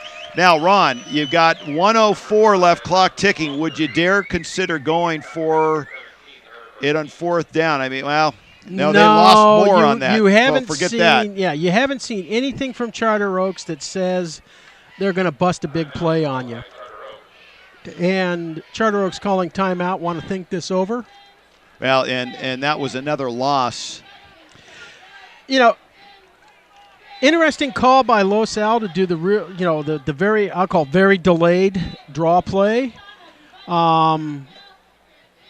Had the seal been done on that Charter Oaks lineman, and I believe it was Ortiz. Yep. There was going to be probably a huge lane for Brownlow to go up, but he did a great job, Ortiz that is, did a great job of breaking through, fighting off the block, and essentially pushing Brownlow back into the middle of the field and setting up so that he could make the tackle on him.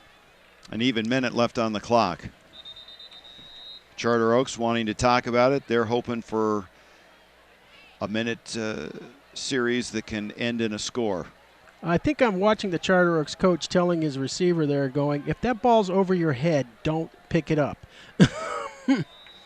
Blake Johnson for Los Alamitos stands on his 31-yard line, and Garcia will stand on his 10, deeper than he has been.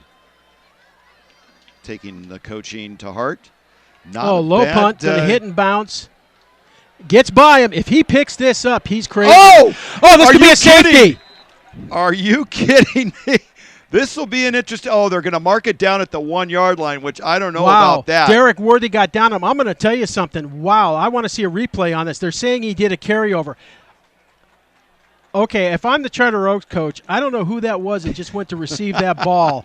But I tell him, that's it. You've received your last punt. Yeah, well, that's Garcia. Oh, we lost the replay. Let's try and see it again. Poor Garcia has not been stellar tonight. I mean, not a really great punt, low line drive, but it hits in front of him, bounces, he misses the pickup, and the ball's over his head again. Now, at this point, it's let it go. He touches the ball. I'm going to tell you. Yeah, I don't know about that. Yeah, wow. I'm going to say he was still trying to go for it. Well, and for him to tip it there at the end when you could see out of the corner of your eye, you had a red shirt there. That tip right there. Yep. What are you thinking? Well, I don't know what he's thinking, but we got another flag.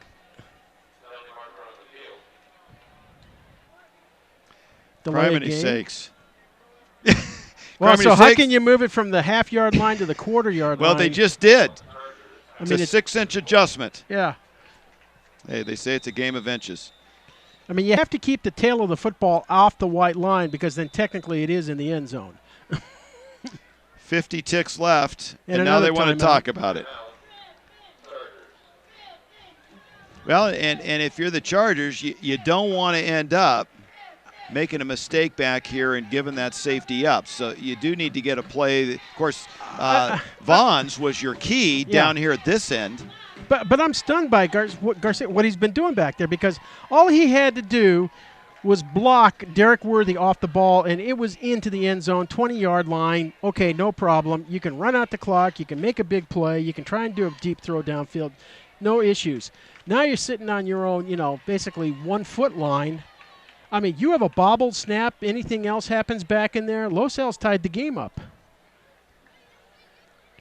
Yeah, there's Coach Barry Shear. So my question is whether Garcia is going to have any paint on his helmet after the halftime talking. I was going to go down and grab a bite to eat. Maybe I'll just stay up here. Okay, 50 ticks on the clock. 1st and 10. Quarterback and 2 running backs are in the end zone. Quarterback sneak just to move the ball out. Yeah, this is just basically try to run the clock down and get out of this.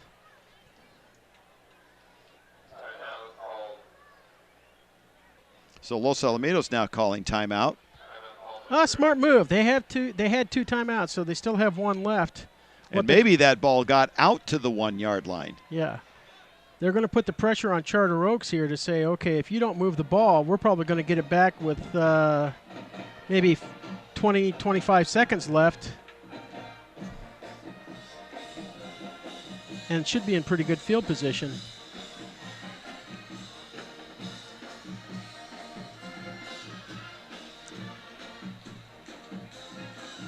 So week 2, high school football action. A real barn burner. In fact, good to see.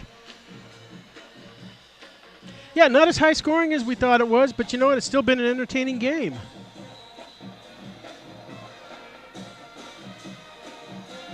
Well, and I think if you could argue all day long, if you play a weaker opponent, you gain a bunch of confidence and you throw up a bunch of points, you got second stringers in by the 3rd quarter. What have you really learned? This is a game where both these teams are learning. In fact, when we talked with Coach Farrar, he said just that. We're looking to get out of this thing. We're playing Bishop Amat next week.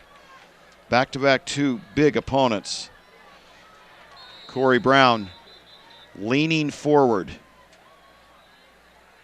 And Los Al probably called timeout. Now, obviously, Los Alamitos would love to get one more shot.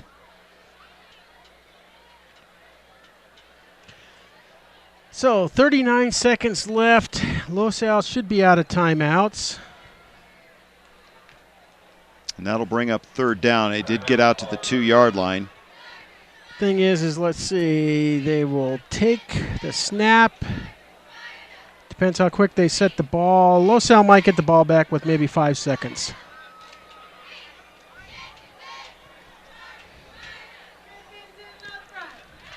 Still smart move by Los Al, because every time you force Charter Oaks to snap the ball this deep in their own territory, you've set up the potential for a fumble. Anything can happen. And you have the quick strike opportunity by Los Alamitos.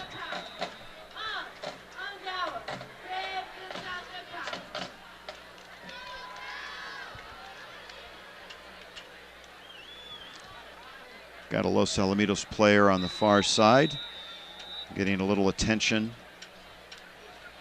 on the trainer's table.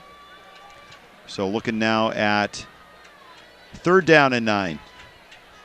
Los Al doing a little shifting on the line there.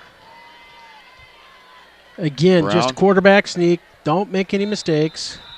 Now Los Alamitos is out of timeouts, So the question is how quick do they set it up and put the play clock in place? It's a 25-second play clock. And at 22 seconds, he said roll it. So it looks like Charter Oaks is going to be able to run the clock out here.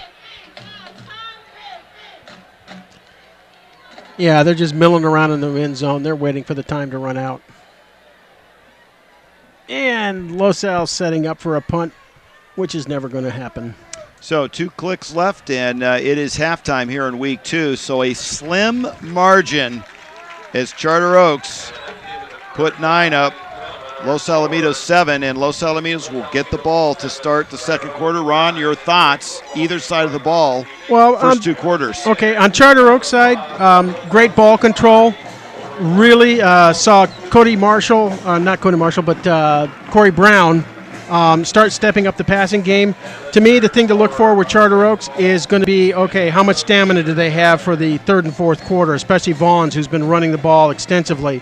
For Los Al, I think, they haven't made any mistakes. Only 1 penalty, but, haven't really been able to get the offense to fire on all cylinders yet. So it's going to be a case of what adjustments do they make for the second half, and do they try to take advantage of any weaknesses that Charter Oaks may have as far as stamina. Well, there goes Coach Barnes. He's going to talk it over. We are going to step aside, take a quick break. When we come back, exciting second half action. Don't go away.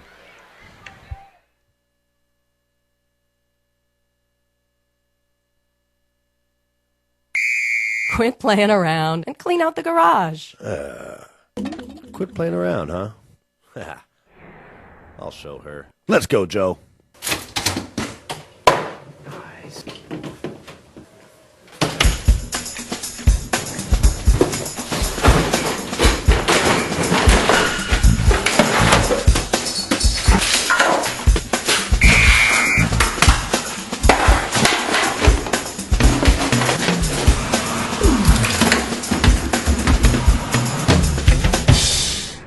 Clean out your garage and sell Play It Again Sports, your gently used sports and fitness gear.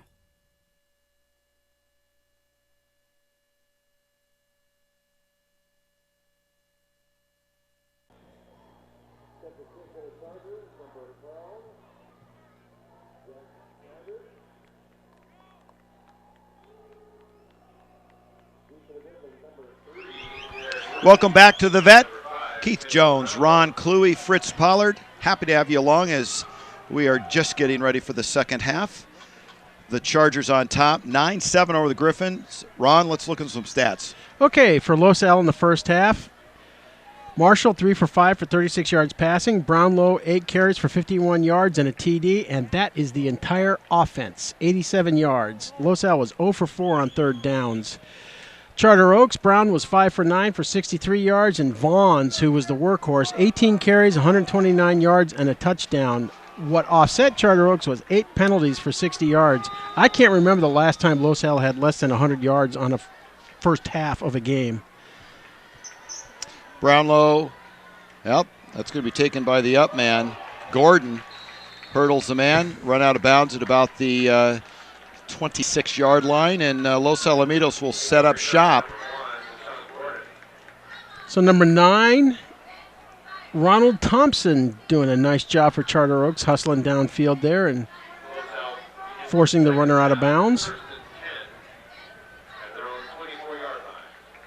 So Cody Marshall, the 6'4", 200-pound receiver defensive back, now quarterback after the injury in the offseason to Nick Wendell, who was going to be the starter.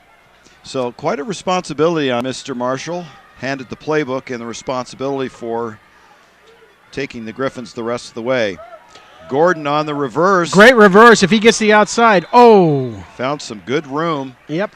And that should be enough for a first down. It's going to be close where they forced him out, but just missed the opportunity. Yeah, he stepped out a little bit early. Yeah. 3 yards shy.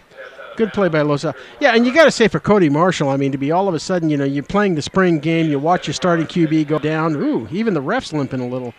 And then you're told, okay, the next day, hey, by the way, guess what? You're not the DB anymore. You're going to be our next QB. A lot of kudos to him for stepping up and taking on that responsibility. Marshall, pass.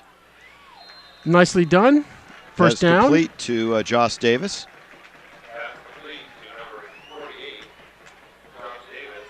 And that will be enough to move the chains.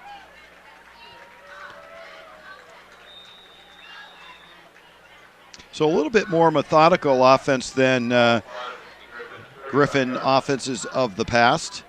Yet good for burning time and moving the ball. Yeah, in fact, probably in this situation, you probably want to try and have maybe a 15-play drive. Brownlow with the handoff. A whole bunch of white shirts. And nice tackle. Wow, great open field tackle there. Prevost came up and made the stop. Great. It looked like Brownlow was going to try to cut against the grain and see what he could do on the other side. And number 47, Eric Prevost, had other plans. Fritz, this has just been Los Al's game, so far through the first half. Start to move the ball a little bit and then try to do a run play, and I mean, it just blows up. Loss of 5 yards, loss of 8 yards, loss of 12 yards. They just can't get consistent on this running offense right now. Brings up second down, 16. Quarterback never even saw that he was being attacked from the backside. That Matt Cisneros, and that's the kind of play where knees get injured. Well, the other thing is, too, is you watch Cody Marshall right here. This is where not being a quarterback, where you started as a quarterback, you did that, you don't have that maybe internal clock and hearing those footsteps and knowing you got to get rid of the ball. Yeah, he pump faked there, and that's the one he should have released. Yeah. But so that brings up a quick third down, and they've lost on the last 2 plays. Third down, 22.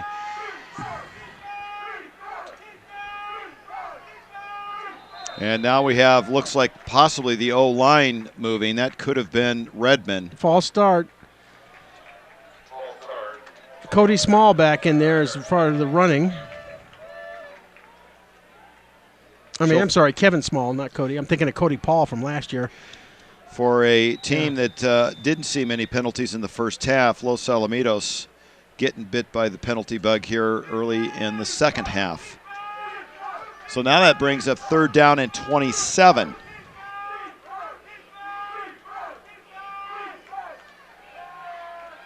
Cody Marshall going to let it fly. Has a man, jump ball. And he went up and he came down with it. Caught. Great Luke Pastel. Job. Great job by Luke Pastel going up for that ball. It's one of the things they teach you. Get up in the air, be the top guy to get your hands on the ball.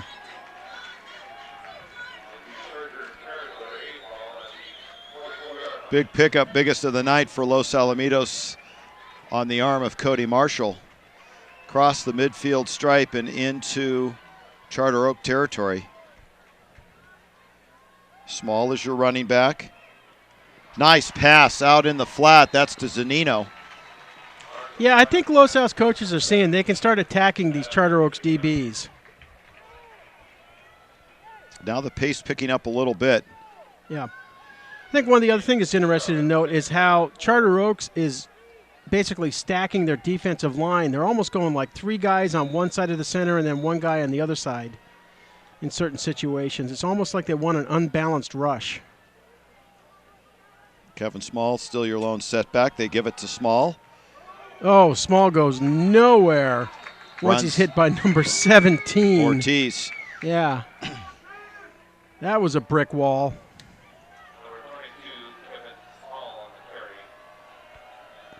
Clock continues to run, 9:08. Third down and 4.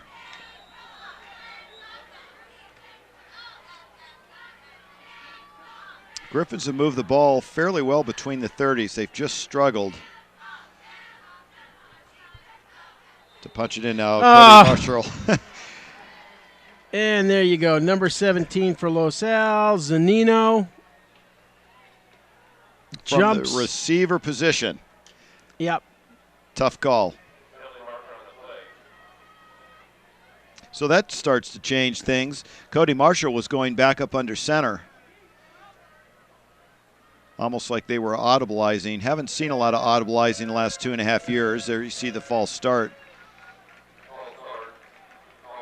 Under the command of Dylan Lagarde, who started here for 2.5 years.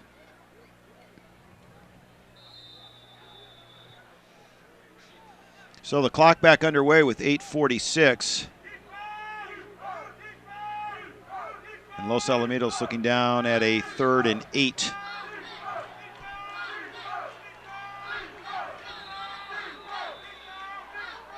Now we have timeout. Los Al. Wow, the series that just can't get moving. Yeah, Fritz, I mean, I've never seen Los Al look so disjointed on offense. It's just like they can't get a rhythm going for whatever reason. Well, and Brownlow, who was in the backfield with Cody Marshall, has been out. So let's go back while we have a timeout and take a look at that great catch by Luke Pastel.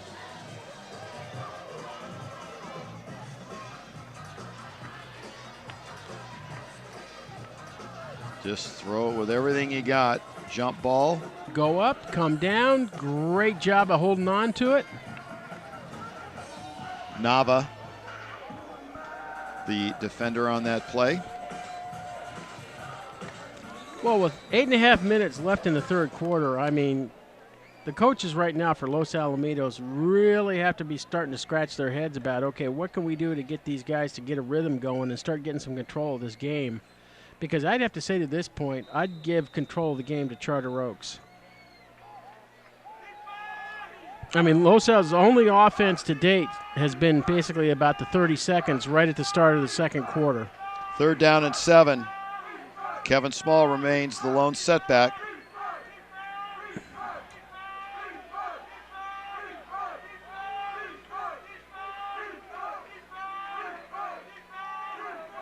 Cody Marshall going to the air. Downfield.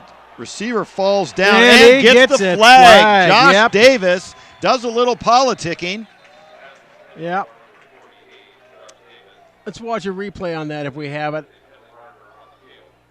If you are Charter Oaks and you look at one aspect of this game being penalties and something to work on this next week, criminy sakes, what would you gain next week by just focusing on that? Let's take a look at this.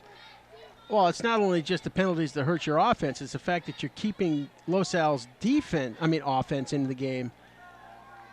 Yeah, it's hard to tell, but it was basically, you know, at some levels of football, and in fact, that's probably why the discussion's going on right now, is they're probably talking about, okay, was this inadvertent contact that had caused it, or did he actually deliberately push him down?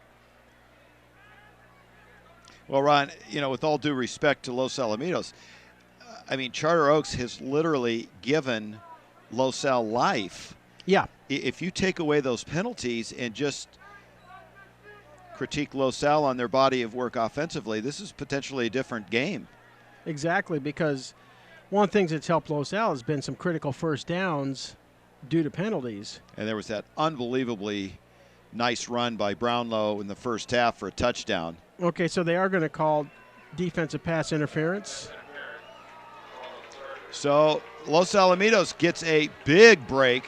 That'll move it inside the 30-yard line, mark it at the 28. And whole different setup now with 8:27 left here in the third quarter. 2-point difference. Los Alamitos knocking on the door.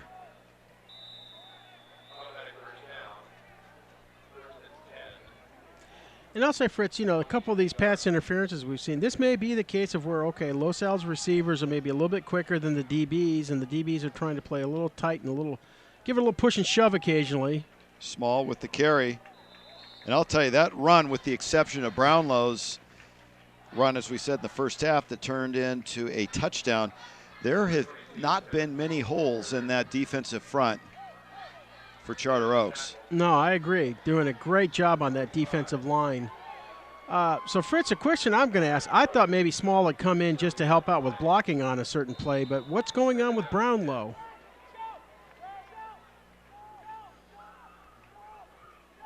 We'll see if we can find out. Second down, 10. Cody Marshall to the air.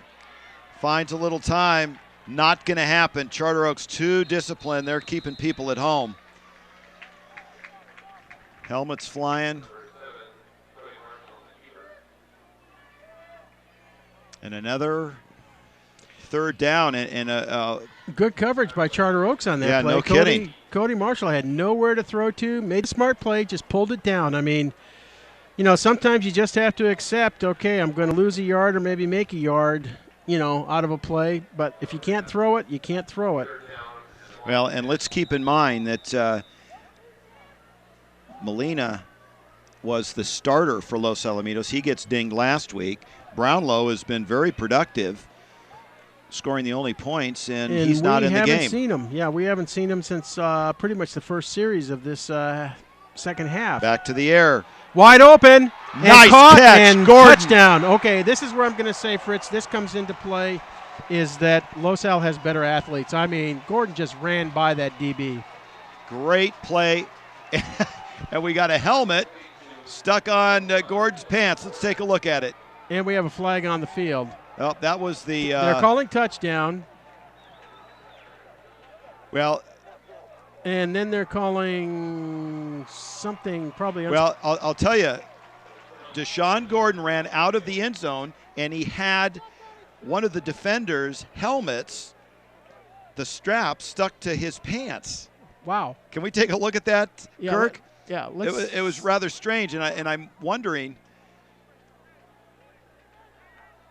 Okay, so here's the play itself. Nice Great pass. And you see Gordon has just run by the player there. Nice play, fingertip catch. Now the helmet comes off.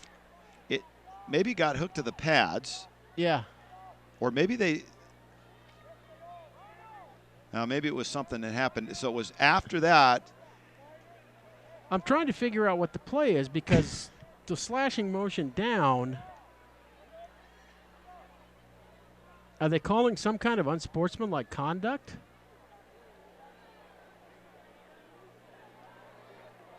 It was after the play. In fact, it's right about where the flag is laying on the field. It's right at the goal line on the near side. Yeah. And I don't know what that strap was hooked to, but the helmet was actually trailing Gordon. And I'm wondering if there was some scuffle aggressive after that's what I'm saying. Yeah, it's that. an unsportsmanlike, but who? Well, I really am starting to feel like I'm watching an NFL game here. I was just going to say, the replacement officials. Yeah.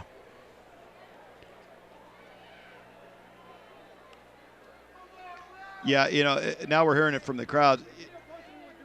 Refereeing 101, don't become the focal point of the game. Yeah. Come on, guys. This can't be that tough a decision to call. Now, I guess the only question is there was a I know they want to get it right, and I'm sure they're doing it with all the auspices of saying, okay, let's get the call right. Let's put the ball at the right spot, but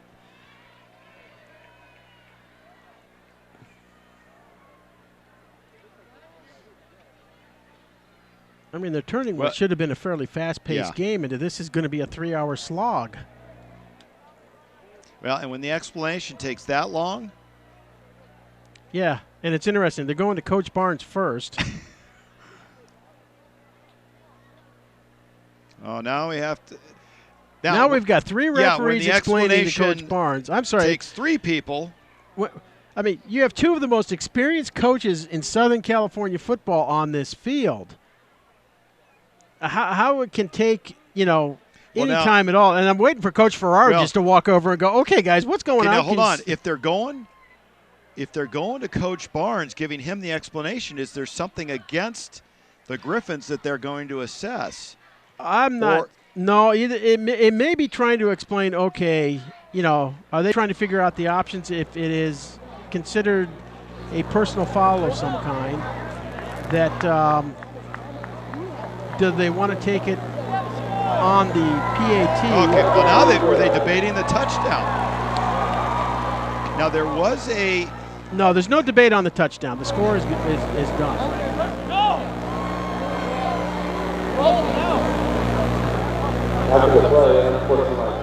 After the play, unsportsmanlike. Now Coach Farrar's going, you mind coming over and talking to me since three of you talked to Coach Barnes for a minute? And I agree. Coach Farrar has a right to get an explanation because this has probably taken 4.5 minutes so far to make this, what should have been a 30-second decision. So probably what they were trying to explain to Coach Barnes is, okay, do you want the penalty assessed on the kickoff, or do you want it assessed now? Obviously, you want it on the kickoff. Kick the ball out of the end zone. Don't let him kick it. Return it on you. But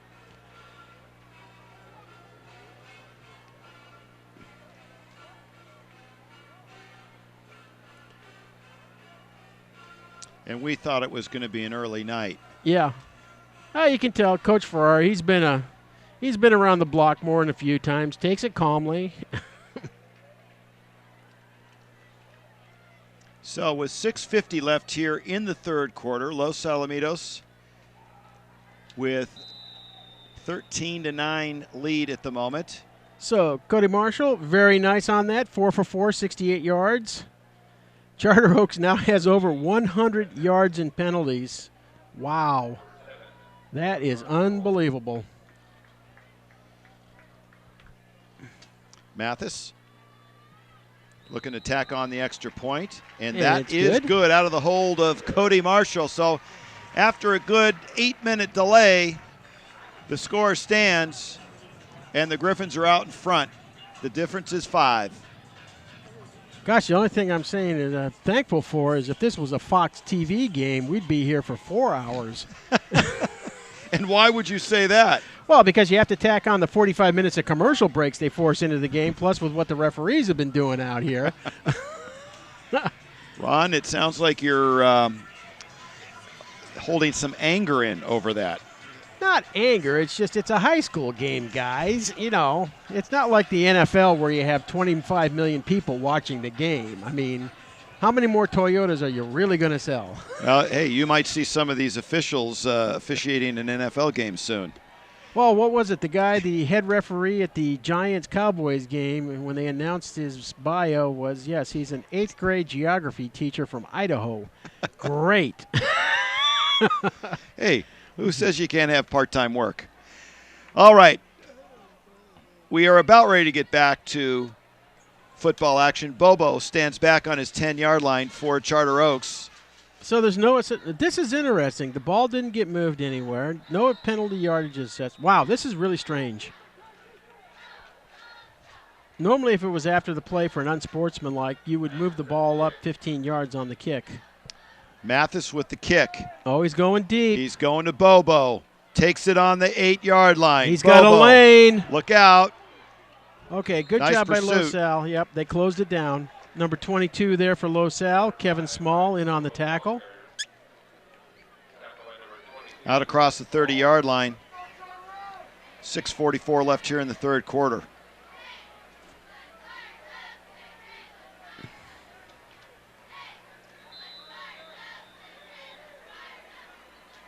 So Charter Oaks, what are they going to answer with?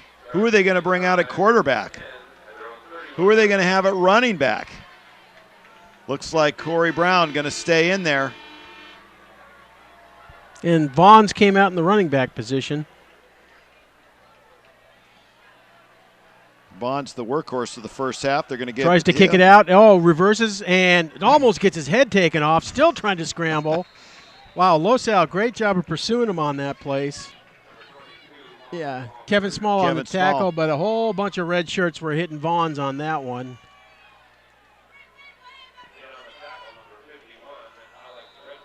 So a loss of 2 on the play.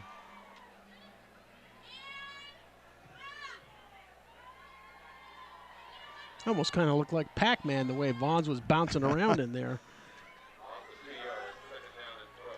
So Vaughn's staying in. He's your lone setback.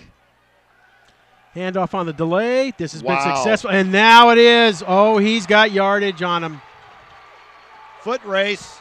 Oh. And that could be a block in the back. Let's see. Oh, bad tackle by Los Al.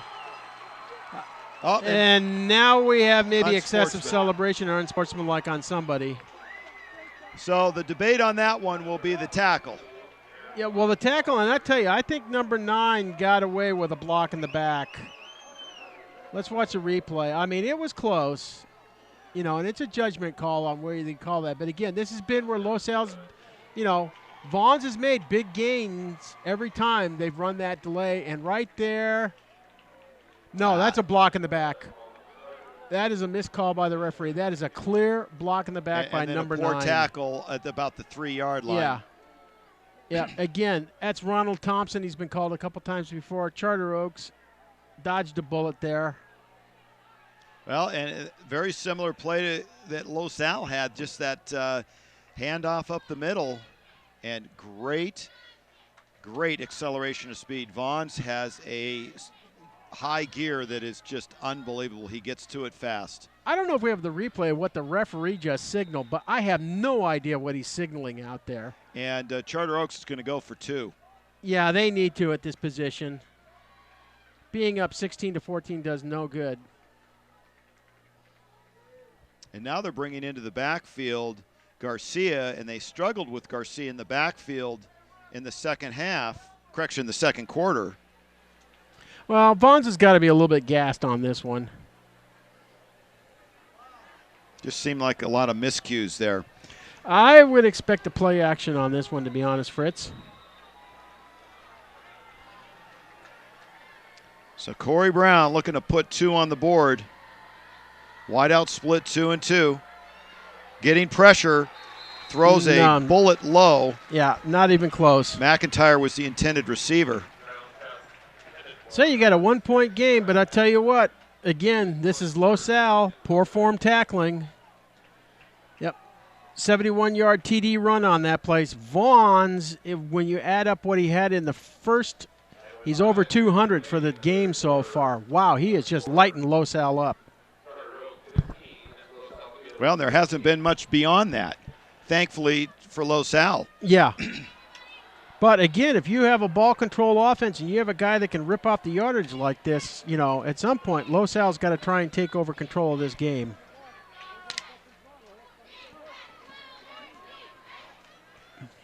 .550 left on a very long third quarter.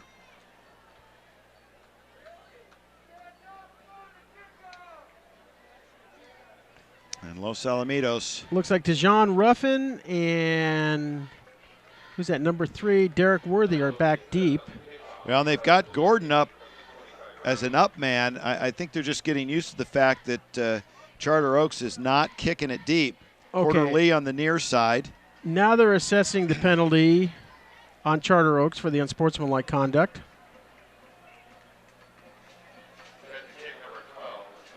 You know what? I don't see Brownlow anywhere on the field. I mean, have we seen him anywhere on the sideline?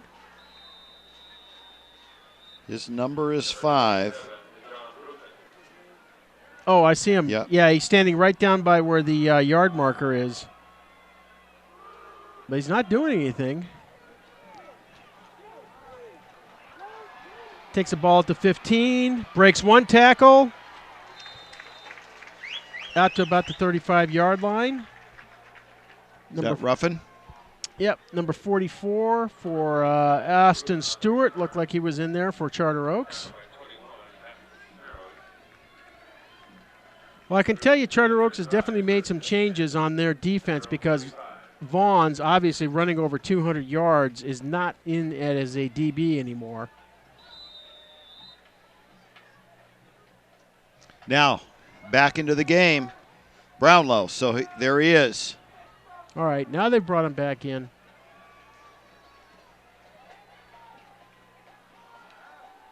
Cody Marshall, pass out of the flat, and great nice open tackle. Field tackle. Zanino with the catch. And Ortiz, it looked like, no, correction, that is number 10. Looks like Alex Powell, maybe? nice play. Yeah, good job by Zanino. That's the end of the run. We didn't. Touchdown from before. Yep.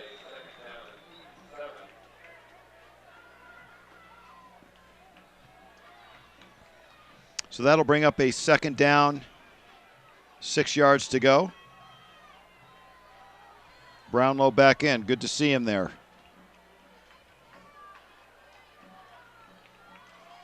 They're going to give it to him. The ball's loose.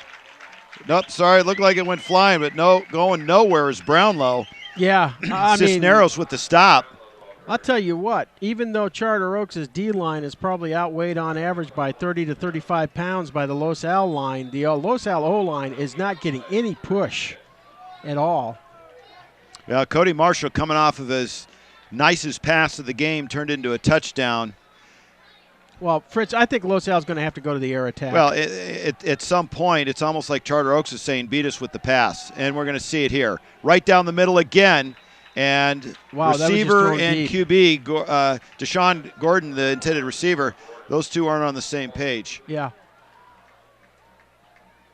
No, I think Los Al's going to have to go to the air attack. This is a case of where they're going to have to use the pass to set up the run.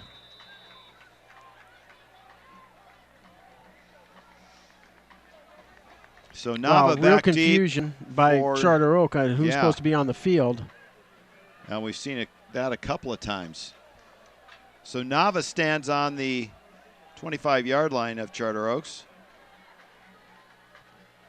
Johnson, nice kick. Should get a good bounce. I was going to say, if that Charter Oak player picks up the ball after it's gone by him for the fourth time. Well, again, this is a different guy. Yeah. Garcia. Oh, I'm pretty sure Garcia's been told you've taken your last punt. So good punt for Los Al. Ball on the 16-yard line. Start Charter Oak deep in their own territory. But Fritz, I mean, again, Los Al showing a little signs of tiredness on their D-line. Going to have to, pull it together here and stop Charter Oak and get their O back on the field. But, boy, I tell you, I just have not seen a Los Al offense struggle as much as they are tonight. Well, and the only thing I can say is, again, Cody Marshall, quarterback by default, very athletic. Although we were told by Coach Barnes that we would likely see him getting outside of the pocket and running more. That hasn't been there. No. He's a very dangerous runner. He put up 48 yards in the first week. Yeah. That's because, wow, Look Vaughns, out. look at him moving. He's got a lane. One man to beat. Again, poor tackling. Just poor tackling by Los Al. I'm going to tell you, you cannot tackle this player on the high side. You have to go low. This kid is built low to the ground, and he's built solid. And can change directions on a dime.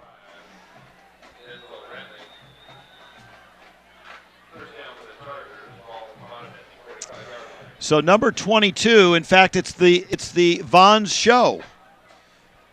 Yeah, at the rate he's going, Fritz, because we still have just under 4 minutes left. Pass out to McIntyre. Yep. And now that run is setting up the pass. Yes, it is. Orderly with the tackle. Oh, now we have a late tackle. This is going to be against Los Al. Now Los Al losing some composure.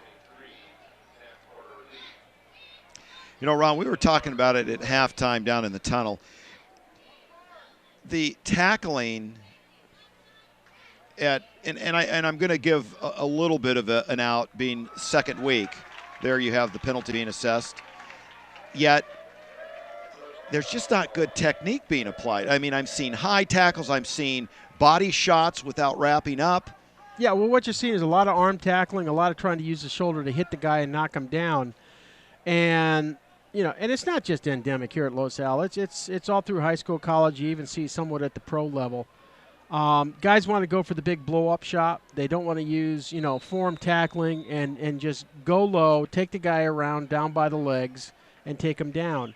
It doesn't look fancy. You don't get the highlights out of it, but what you do is you do get the guy down on the ground. Brown tosses it out, intended for McIntyre. No catch on that one. Ball hit the ground. Boy, almost Los Al's number 25 there. Dendell Brantley almost had a pick. That would have been a quick pick six. So I'll tell you, I still think the book's out on Mr. Brown as far as his passing tonight. Well, we'd seen a attempt as Barrera came in. Yep. And he didn't last too long either, number 15.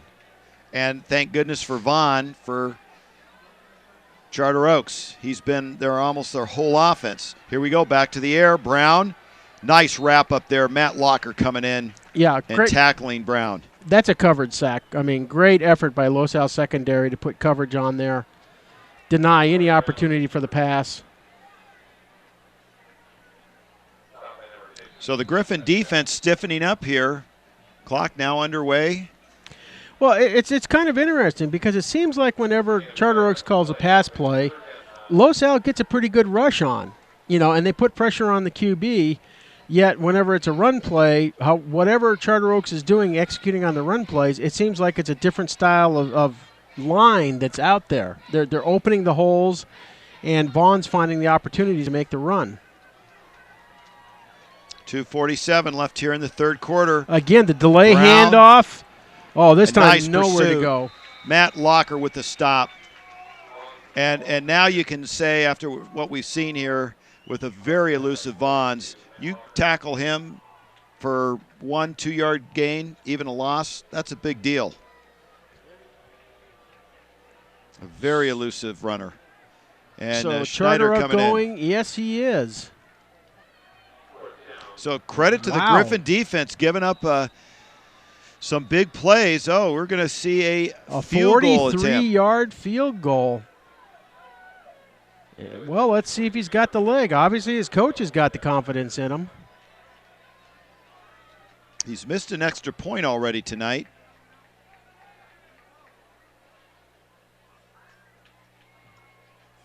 Oh, bad snap. And Has the distance just a little bit to the left. Yep. That ball came off spinning sideways, and usually that's not a good indication it's going to go through the uprights. So Los Al defense stiffens up nicely, stops Charter Oaks, and will take over on the failed field goal kick with 1:48 left in the third quarter. Talking to Coach Barnes earlier in the week, he said Cody Marshall really started to get into the flow of the game late, and a guy that's still working his way through the playbook. Formidable opponent. Coach Barnes hoping he's going to get the same result late here. Griffins down by 1. Ball on the 26-yard line. Correction, 20-yard line. Looking at that darn scoreboard again. Cody Marshall going downfield. Oh, jeez. That is the second time we've seen a Josh receiver Davis. go down, and I'm going to say there was nothing to do with anyone near him. He just flat, found a high spot on the field and tripped and fell.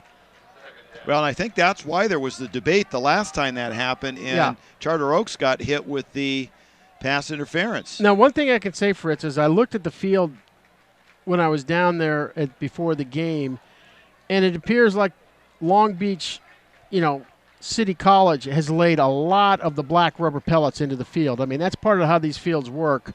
And it could be it's just given a funny grip on the cleats or something like that. They're not gripping and releasing like he's normally expecting. So Brownlow's your lone setback. Going to the air, pump fake. Boy, and I down tell he you goes. what. Los Al's got a real issue here.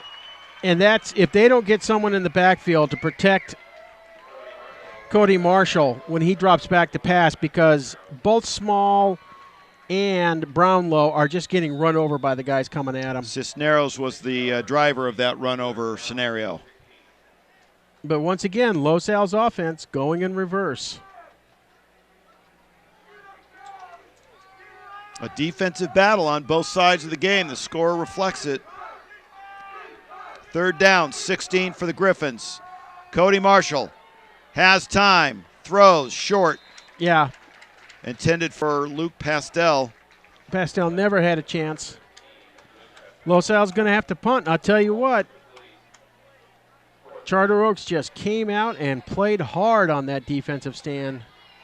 Blake Johnson again back to punt. Been a busy young man tonight. And Candy Nava back in there. Sixth punt of the game for Blake Johnson. This is going to, once again, unless it gets by the receiver, this should put Charter Oaks in good field position. Oh, excellent punt. Nice punt. Big high punt. Going to go over his head, going to bounce. And a flag. Now what? Nowhere near the play. Is that the sideline again? It's got to be. It's the only thing it could be. Now, great punt by Blake. well, and Blake look Johnson, but Coach. I mean, well, let's see what the call is. it's a sideline call. Wow. And I'll tell you something for the viewers, and I've been down there enough over the years, doing interviews and doing the thing. Those referees want that lane, and on a kickoff, they're not looking at the sideline. They're looking at, the downfield call, and they could get popped. In fact, we had a camera person a couple of years ago that broke her wrist. Now, she wasn't necessarily in the zone that the referees are throwing the flag for, but there's a lot of things that can happen. And those referees like a clean lane. It's just you normally don't see it called. It's twice a warning. in one game? Yeah. So a lot of things for Coach Farrar to think about on the way home. On the long drive home, penalties would be one category. And in fact, Ron, you've even talked about over the years, as you take a look at that wide lane that those referees want to run in, is, you've got to get back coach. Yeah. I mean, that's how serious it goes at some levels, is you got to get back coach, someone that's saddled with the responsibility to keep the team back. Yeah, usually you take one of your young assistant coaches and you tell them, okay, the only job you have this whole game is keep these guys from encroaching into the referee area. Now, what's the pay scale on that, Coach? I think Berger's after the game. Oh, boy, again. Wow. Vaughns, once again, finds a hole, breaks free, immediately turns what was looking to be a challenging situation for Charter Oaks into ball over the 40. Brantley with the stop. One of the things I'm starting to see here now, we're 35 seconds away from the third quarter coming to an end. It's a warm night. It was about 87 degrees at kickoff. I'd still say it could be in the high or low 80s, high 70s. It's almost like the conditioning of both teams is starting to take its wear and tear. Well, it's not only a warm night. It's for Southern California, it's a fairly humid night. Locker with the stop. Yeah. I mean, we would say, okay, it's 50, 60% humidity, and yeah, there you see the guys, and I'm sure anyone living in Memphis or parts of Louisiana would just laugh and go, this isn't humidity. But for players not used to possibly playing in these conditions, as the quarter comes to an end, making sure they hydrated enough at halftime, is a real challenge. So, well, I've got to say, to me, Vaughns looks like he's heading for a 300-yard running game. Los Al's offense, at some point, they've got to start figuring something out because they have no rhythm, no push off the line. They're not making any of the running game work, and they're not protecting their quarterback. This is going to be maybe a game of attrition, Fritz. See, as you said, who has the conditioning to go into this last 12 minutes and really pull it together and say, okay, we're going to make that push? Because I know everyone always talks about, wow, this guy played stronger in the fourth quarter. Well, it's not a case that he plays stronger as an individual than he did at the start of the game. It's just he's holding his stamina better. Okay, so down to Keith with our new principal for Los Al. Hey, I'm down here on the field with our brand new principal, Mr. Arnold. Welcome to Los Al, sir. Thank you so much. Really excited to be here, and this is just kind of what it's all about, right? Kids getting together for a big-time game against Charter Oak.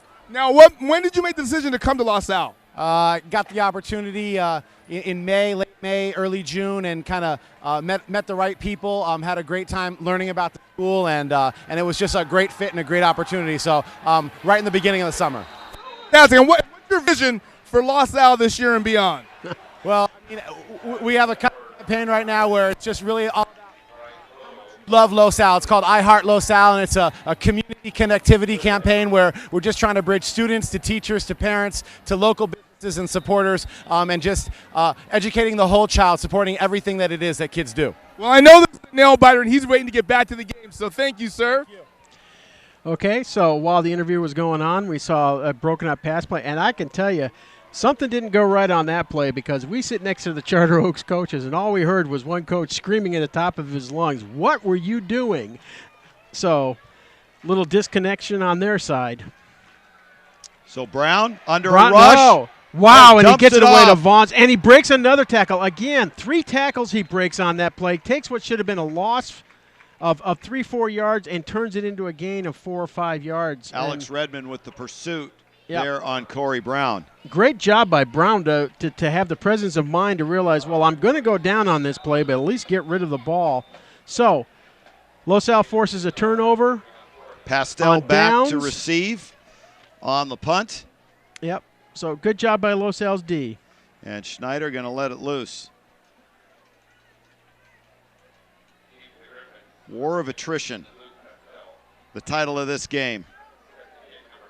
Pastel stands on his 26-yard line. Little rugby-style kind of kick. Pastel says, let the ball go. Smart decision. And turns into a pretty nice little punt as it rolls inside the 10-yard line. And Cody Marshall going to be backed up. So here we go with 10:55 left in week 2. Yeah, so thing I'm going to be looking for here is to see if Coach Barnes starts to go maybe with some quick hit shots out to the flats. You know, what you don't know is Cody Marshall, I mean, does he have the arm strength to throw that flat throw, you know, continuously? I mean, that's one of the tougher throws to make. And see a lot Another penalty. The flag is on the far side. Wow. Now what? Are they going to call sideline interference on Los Al? Oh, you're kidding. Well, you know, I guess every referee has their little foibles and quirks. This crew seems to be hung up with the sideline. Yeah, but the one thing is I do know is Los Al does have a get-back coach. Well, that guy maybe doesn't get a hamburger tonight. You know, now the one thing that does get called for, and you always assume it's the players who are getting in the way, the coaches are the ones who are really, really guilty of being into that playing area where the referees want to be. Well, here we go. We've seen this scene before. This poor referee is... I hope he's a trial attorney or something, because he has really had to plead a lot of cases tonight. Boy, and he's gimping along too. Well, then we saw one. A couple of the refs have been banged up we saw tonight. one in the first quarter end up on his wallet. Yeah, and he's still limping. Actually, the umpire right there in the middle between the two linebackers. Right. Okay, here we go. Cody Marshall, 1 yard deep in his own end zone. Now what? Goodness gracious. Wow. I've got a bedtime curfew here. Yeah, Dejon Ruffin is back in the backfield for Los Al. Well, maybe the refs are just making up for the fact that Charter Oaks got tagged for all those penalties in the first half, and now they're saying, okay, Los Al, your turn in the second half. I don't know. I mean, this game could possibly end up with 20 penalties. I mean, that's ridiculous. Well, and we're seeing quite a bit of running back by committee for Los Alamitos, and you just wonder, is it the weather, dehydration, and a pass out of the end zone? Big play, and that, oh no, this is the problem. This is going to be a pick six. Oh, somebody pancaked, yep. Okay, Bobo with the catch, of course. Oh, they're going to call him out at the 1 yard line. Well, and flags all over the place, so let's hold that thought. Yeah, so here's the deal again. I mean, you know, this is where you lose your QB in the spring game, who is used to throwing the ball and has practiced, you know, many, many years of doing this. And I'm going to say, you know, hey, great on Cody Marshall coming up, but the ball just doesn't have that zip. I mean, the ball floated. You know, once the ball floats, it's up for grabs. And whereas what you're used to seeing from the QB is, okay, that ball's going to get fired, you know, and it's going to be just flying downfield. So Los Al, you know, having to adjust to a situation, Cody Marshall having to learn on the fly. I'm sure the coach will go over in game session, you know, in film session with him and say, hey, Cody, you know, you really got to drive when you make that throw. So we're going to see what goes on here. They assessed a penalty against Charter Oaks, marking the ball now out at the 21-yard line.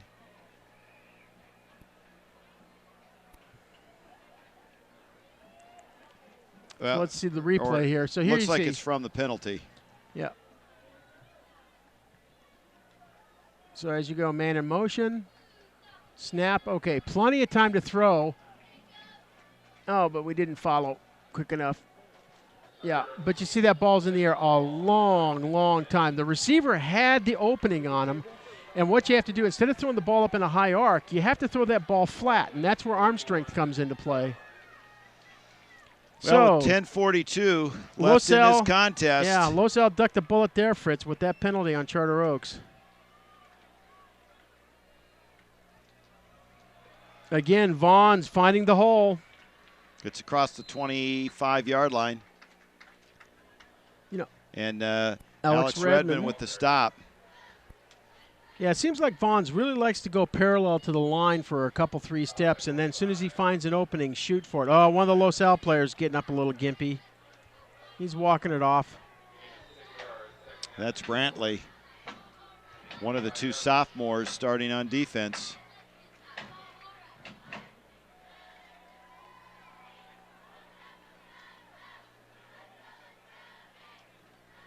Second down, 4. Under 10 minutes. Brown back into pocket. Going Lofts deep. one up to Bobo. Bobo turns around and gets it. Makes a nice move on the defender. Comes back to get it. Goes up. Gets it at the highest point. Yeah, Derek Worthy beat on that play, but I want to see the replay, and I hope we have an isolation on the receiver. So the turnover. Because I'm not so sure there wasn't a push off there. Bobo got too open too quick because Worthy definitely had the line on the ball. Okay, ball's in the air. No, the didn't get there quick enough. Well, I will say Bobo did come back for the ball, so. Yeah, he came back, but all of a sudden Worthy's going down to the ground. I mean, that's what leads me to believe there's a push-off on that play. Okay, Los Al now really in trouble. I mean, it's 22-14 Charter Oak, 9:51 to go in the game. Los Al's offense hasn't done anything all game long, and now you have to put together a big drive. Well, and Brownlow with the big run of the night, and then there was the pass to Gordon. 2 big plays for touchdowns, and there hasn't been a lot in between. Right. And again, you take away the penalties that help the Griffins keep some drives alive, and different ball game altogether. Yeah, so our statistician just sent us a note that says half of Los Al's rushing attempts have gone for 0 or negative yardage. That is not good. It's great if you're the defensive coordinator for Charter Oaks, but not good for Los Al's offense. So it looks like Worthy back, and it looks like Charter Oaks and, Dejon Ruffin also back, but it looks like Charter Oaks again is setting up for that little pop-up kick. And you've got Gordon on the near side, standing at about the 27-yard line. Drives it deep. Worthy takes a ball. Nice coverage there by Charter Oaks. And I can't believe it, no flags.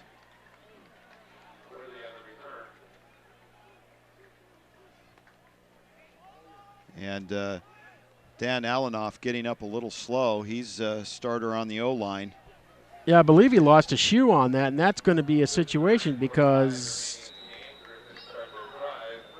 need to see if he can get that back on quick enough. All right. He's back.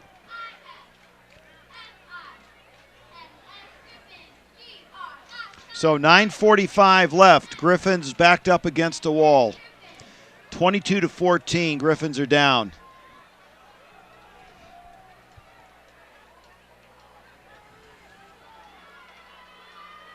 Cody Marshall right back to the air. Little comebacker.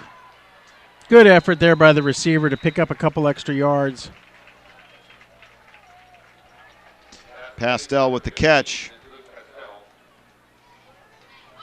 Now we have Ruffin in the backfield. So Los Alamitos, interesting, Ron. What would you say it is? We've seen now 3 different backs for Los Al. Do you think it's the weather that they're cramping?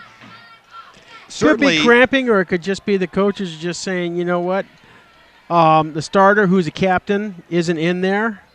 Roughing with the call. And, you know, these guys maybe just need to share snaps.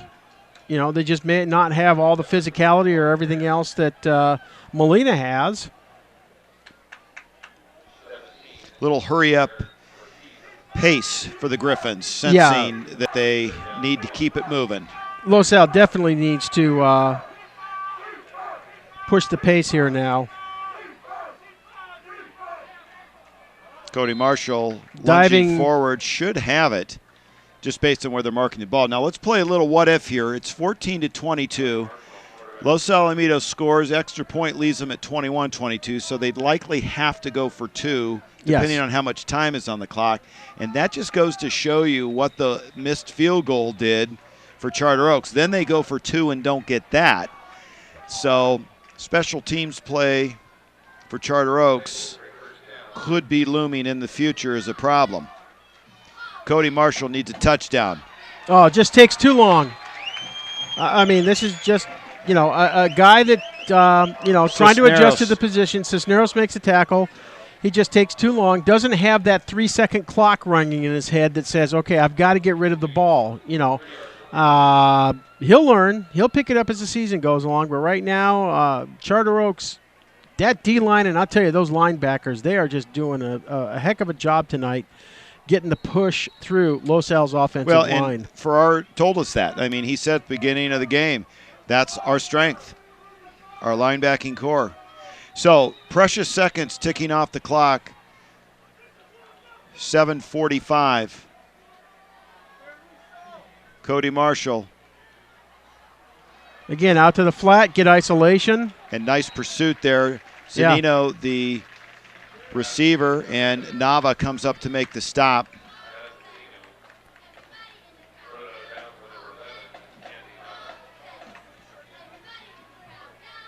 So all that work, pickup of one. So a critical third down.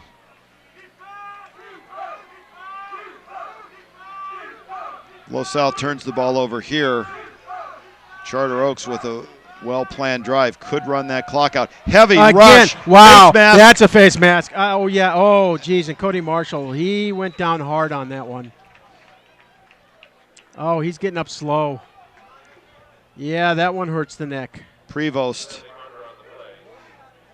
And I'll tell you, if you're Charter Oaks, you're wondering what just happened, because that, again, breathes a little bit of life. Well, it gives them automatic first down. Yeah, I mean, again. And as you look at Prevost going in there, I mean, you can tell.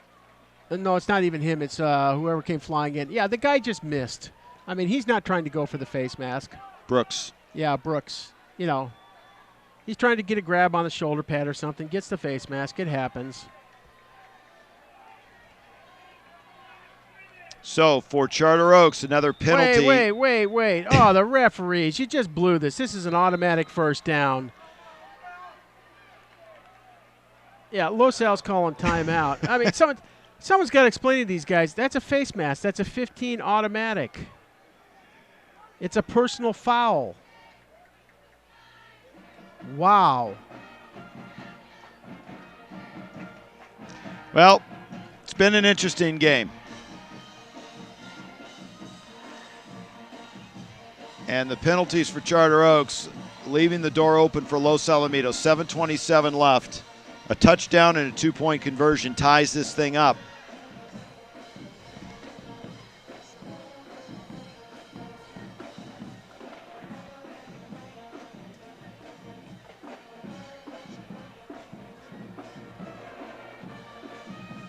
And there's conferences on top of conferences taking place with the officiating crew.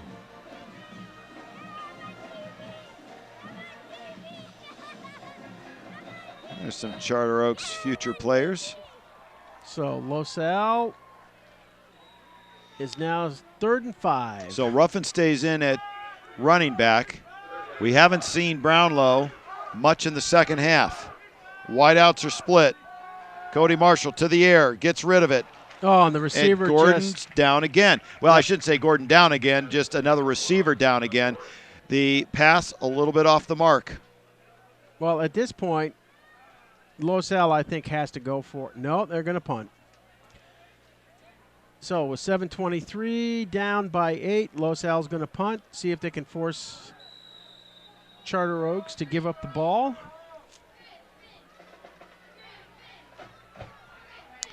Johnson, who's been kicking very well tonight. Nava stands on his 22-yard line.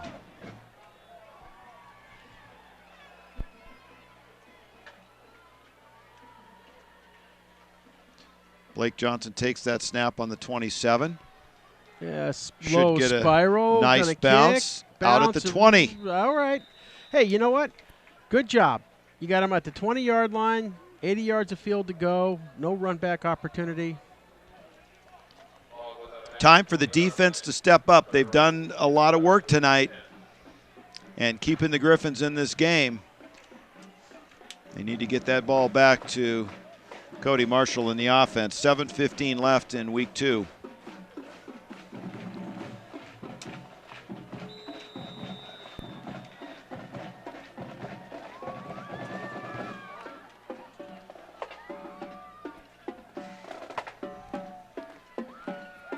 And out comes Charter Oaks.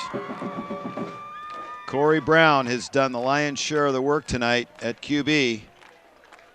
And Vaughn's, the guy that's gotten it all done on the ground, is the lone setback. Trips on the far side, very reminiscent of a Los Al offensive setup. Brown, nice pass. That is complete to McIntyre, and McIntyre picks up maybe 3. Yeah, good pursuit by Los Al once the pass was completed. Gave no room for McIntyre to run. But again, you can see this is where Vaughn's running all night, starting to open up some of those short passes. I mean, for Charter Oaks right now, you don't even need to score. Just control this ball for the next 6 minutes.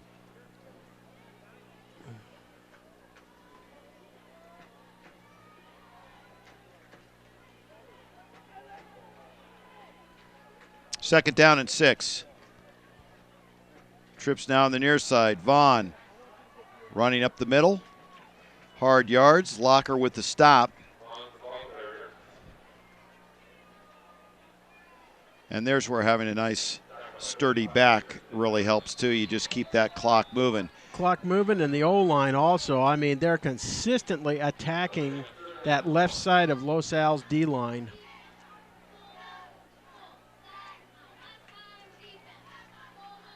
So mark it at 3rd down and 1.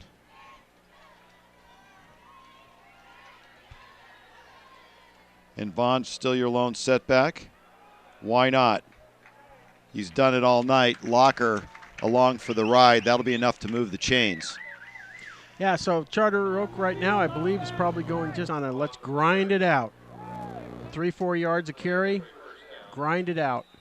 Well, we haven't seen a fumble yet on either side, so No, very I mean- sure-handed Vaughn's. I Yeah. mean, why not? Good ball security. The only thing we've seen, in fact, actually as a turnover was the interception. Griffin D's got to get a stop. 5:30 left here in week 2. Brown, Oh, pressured out of the boy. pocket. Look out, slides. And that'll be a nice pickup on 1st down. Jeremy Terry on the tackle there.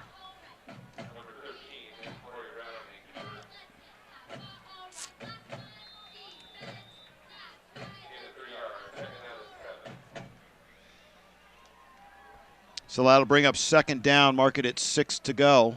Less And the piece that's really going is the time. Yeah, now it's less than 5 minutes.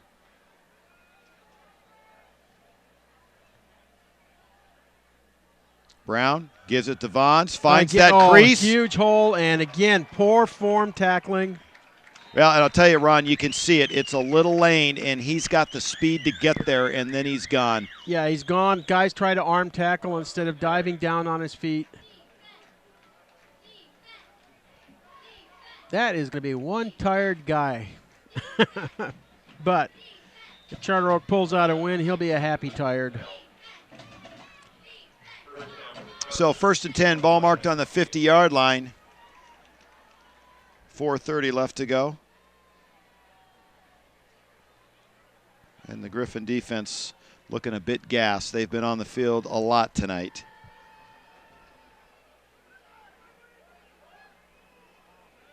Okay. A nice pursuit there by go. Los Nice Alamitos. job. Small comes up to make the stop. Haven't and seen that a not lot. Getting up. He got hit hard on that one. No, he's hurt.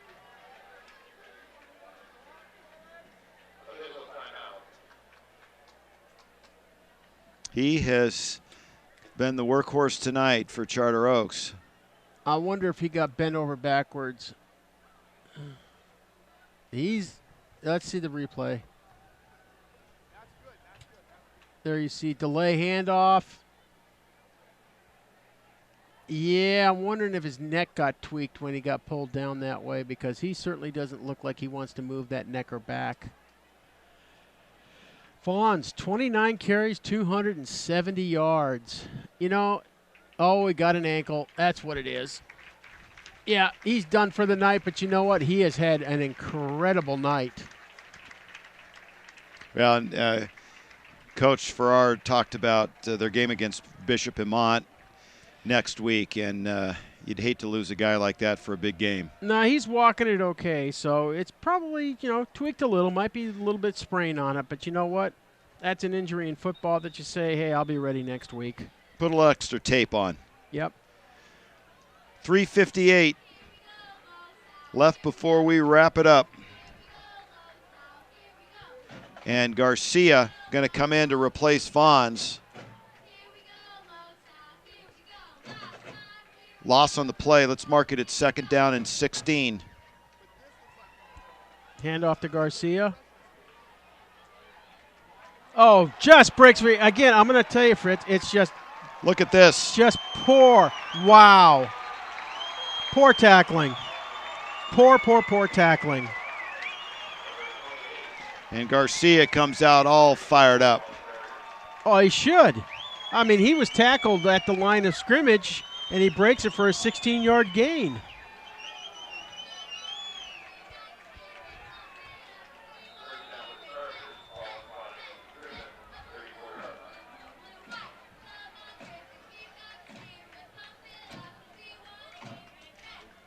Clock continues to run. 1st down 10, just inside the 35-yard line, let's say 34 of Los Alamitos, and Brown going to go from the gun. Garcia, fake, Brown outside, taken down. Job. Matt Locker with a nice tackle. Good pursuit by Locker there.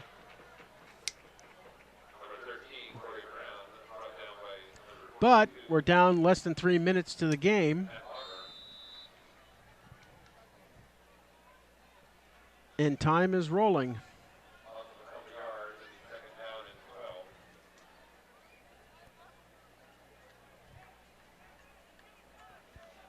No one in a real hurry. No, this is definitely not a hurry-up offense for Charter Oaks at this point. Garcia coming near side, has a little crease. And again, just bowls his way forward another 4 or 5 yards after the initial contact. Dan Seishi with the initial contact.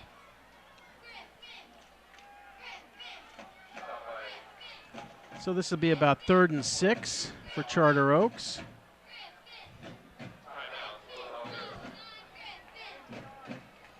So Barry Shear wants to talk it over. Well, he had to call timeout here. I mean, we're at 2:16. You couldn't let another 25, 30 seconds roll off the clock here.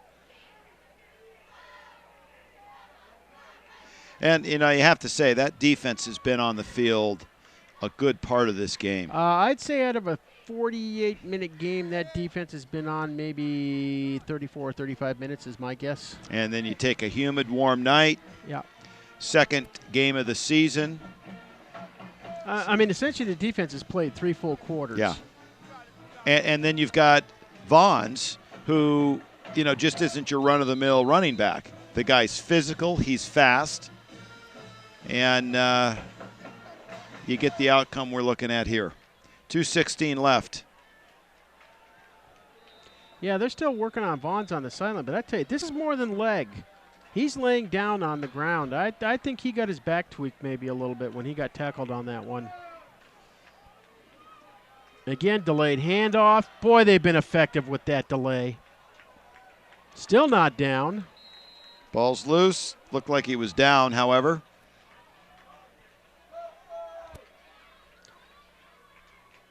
Well, you have 4th and 1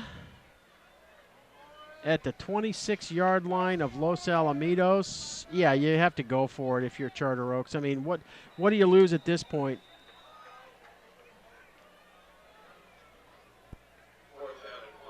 Even if Los Al stops them, there'll be probably less than a minute on the clock.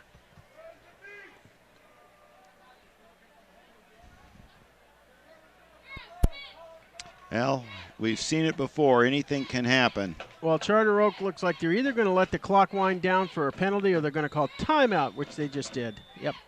Minute 23 left. So they burned off as many seconds as they could.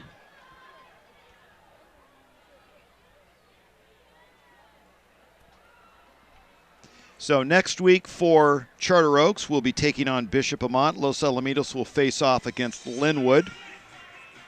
It would appear that Charter Oaks is going to go 2-0. Los Alamitos will balance things out at 1-1.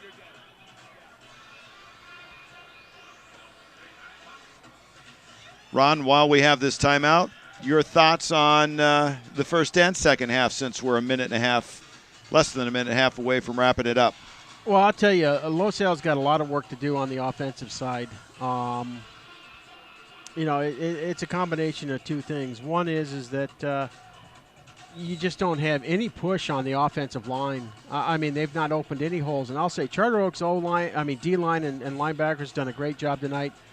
But there's enough size on that Los Al line that they should have been able to push and create some holes for their running backs. The other part is they're not providing any defense for the QB on the pass plays. And I think Charter Oaks recognized that you have a QB in there who is not experienced at this position, probably isn't reading the field fast, and is relying on rushing at least one, if not two, linebackers on every pass play. Again, the delay handoff.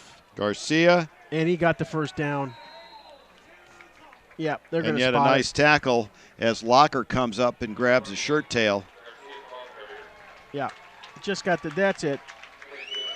At this point in time, yeah, it's just take a knee time. This game's over. So for Los Al, going to be a lot of work, I bet you, this upcoming week on, okay, guys, we have to move the line. I can't really fault the defense because, I mean, they've held a very powerful They kept guy them in there. runs 270 yards on you, and you still only hold them to 22 points, but you can't be on the field for 34, 35 minutes in a game. I mean, no one can hold that up. Only time I saw that done was, remember when Los Al played Foothill, when there was Bernard Riley Sagan at Tuatasi. Yep. And basically Myron Miller just decided he was never going to punt in the game. And so they held the ball for like 38 minutes out of the 48 minutes of the game, but Los Al beat them like 48-14 because the few times they had the ball, they were scoring so quick. That's when Howery was playing and other guys. But totally different situation. You had 6 guys on that defense that year that got Division I scholarships. Sure. I'm not seeing anyone right now on this defense. I mean, I'm not going to count Alex Redmond. He's an O-line guy. Yeah. I mean, they're pressing him in as a D-line guy because they have injuries. But I'm not seeing anyone on that defense that I would say is a scholarship-level player right now. Well, it's still early. Los Alamitos, credit to them for taking a formidable opponent in week number 2, and it's going to help get them ready for what is always a very intense Sunset League. Yep. Linwood next week should be a little easier game. And there you see the final score. Charter Oaks 22, Los Alamitos 14. And the two old friends shake hands in the middle of the field. Charter Oaks, wow, great team. Played well, had a few issues with penalties in the first half. But then Los Al had issues with penalties in the second half. They did what they needed to do. They rode the horse, who was, Vaughn's, all night long.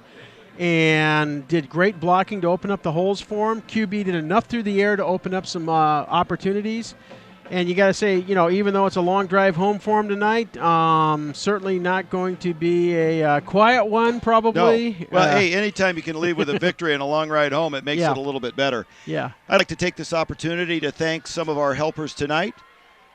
Mike Iacono, taking care of our stats, first time at it, did a fabulous job, former player for Los Alamitos, and his brother Nick Iacono played last year on the offensive line and one of the guard positions, if I remember, on the right-hand side. So thanks, guys, for all of your help.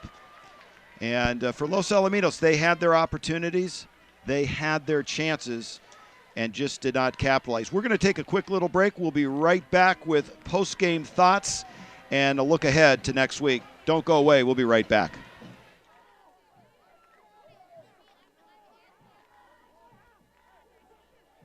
Worthington Lissack Insurance Services has been serving your area for over 20 years.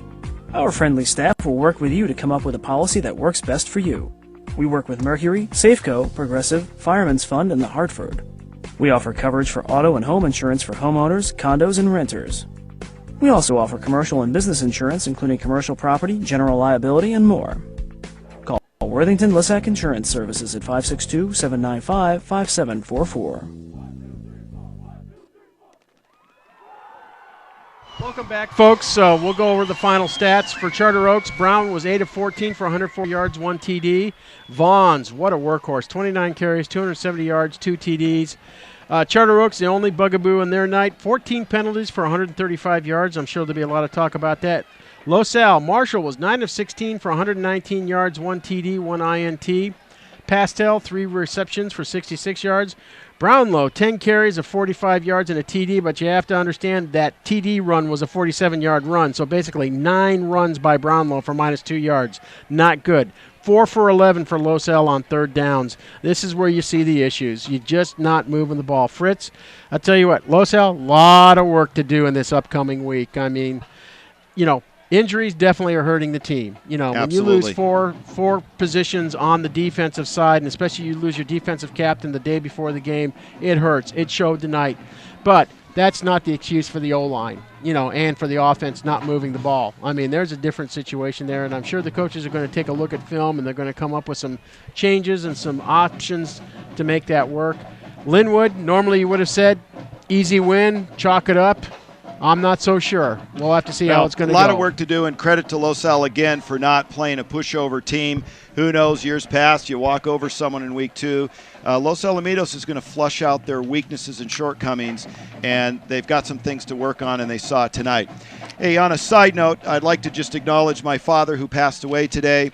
A great man, someone who loved Los Alamitos football. He loved Los Alamitos TV and enjoyed what it did for the community. Dad, I just want to say you got the best seat in the house. I love you. I'm going to miss you. And his passing today at 9:40, heavy hearts up here tonight. And for that, I'd like to thank Keith Jones, Ron Cluey. My name is Fritz Pollard. The final score, 22-14.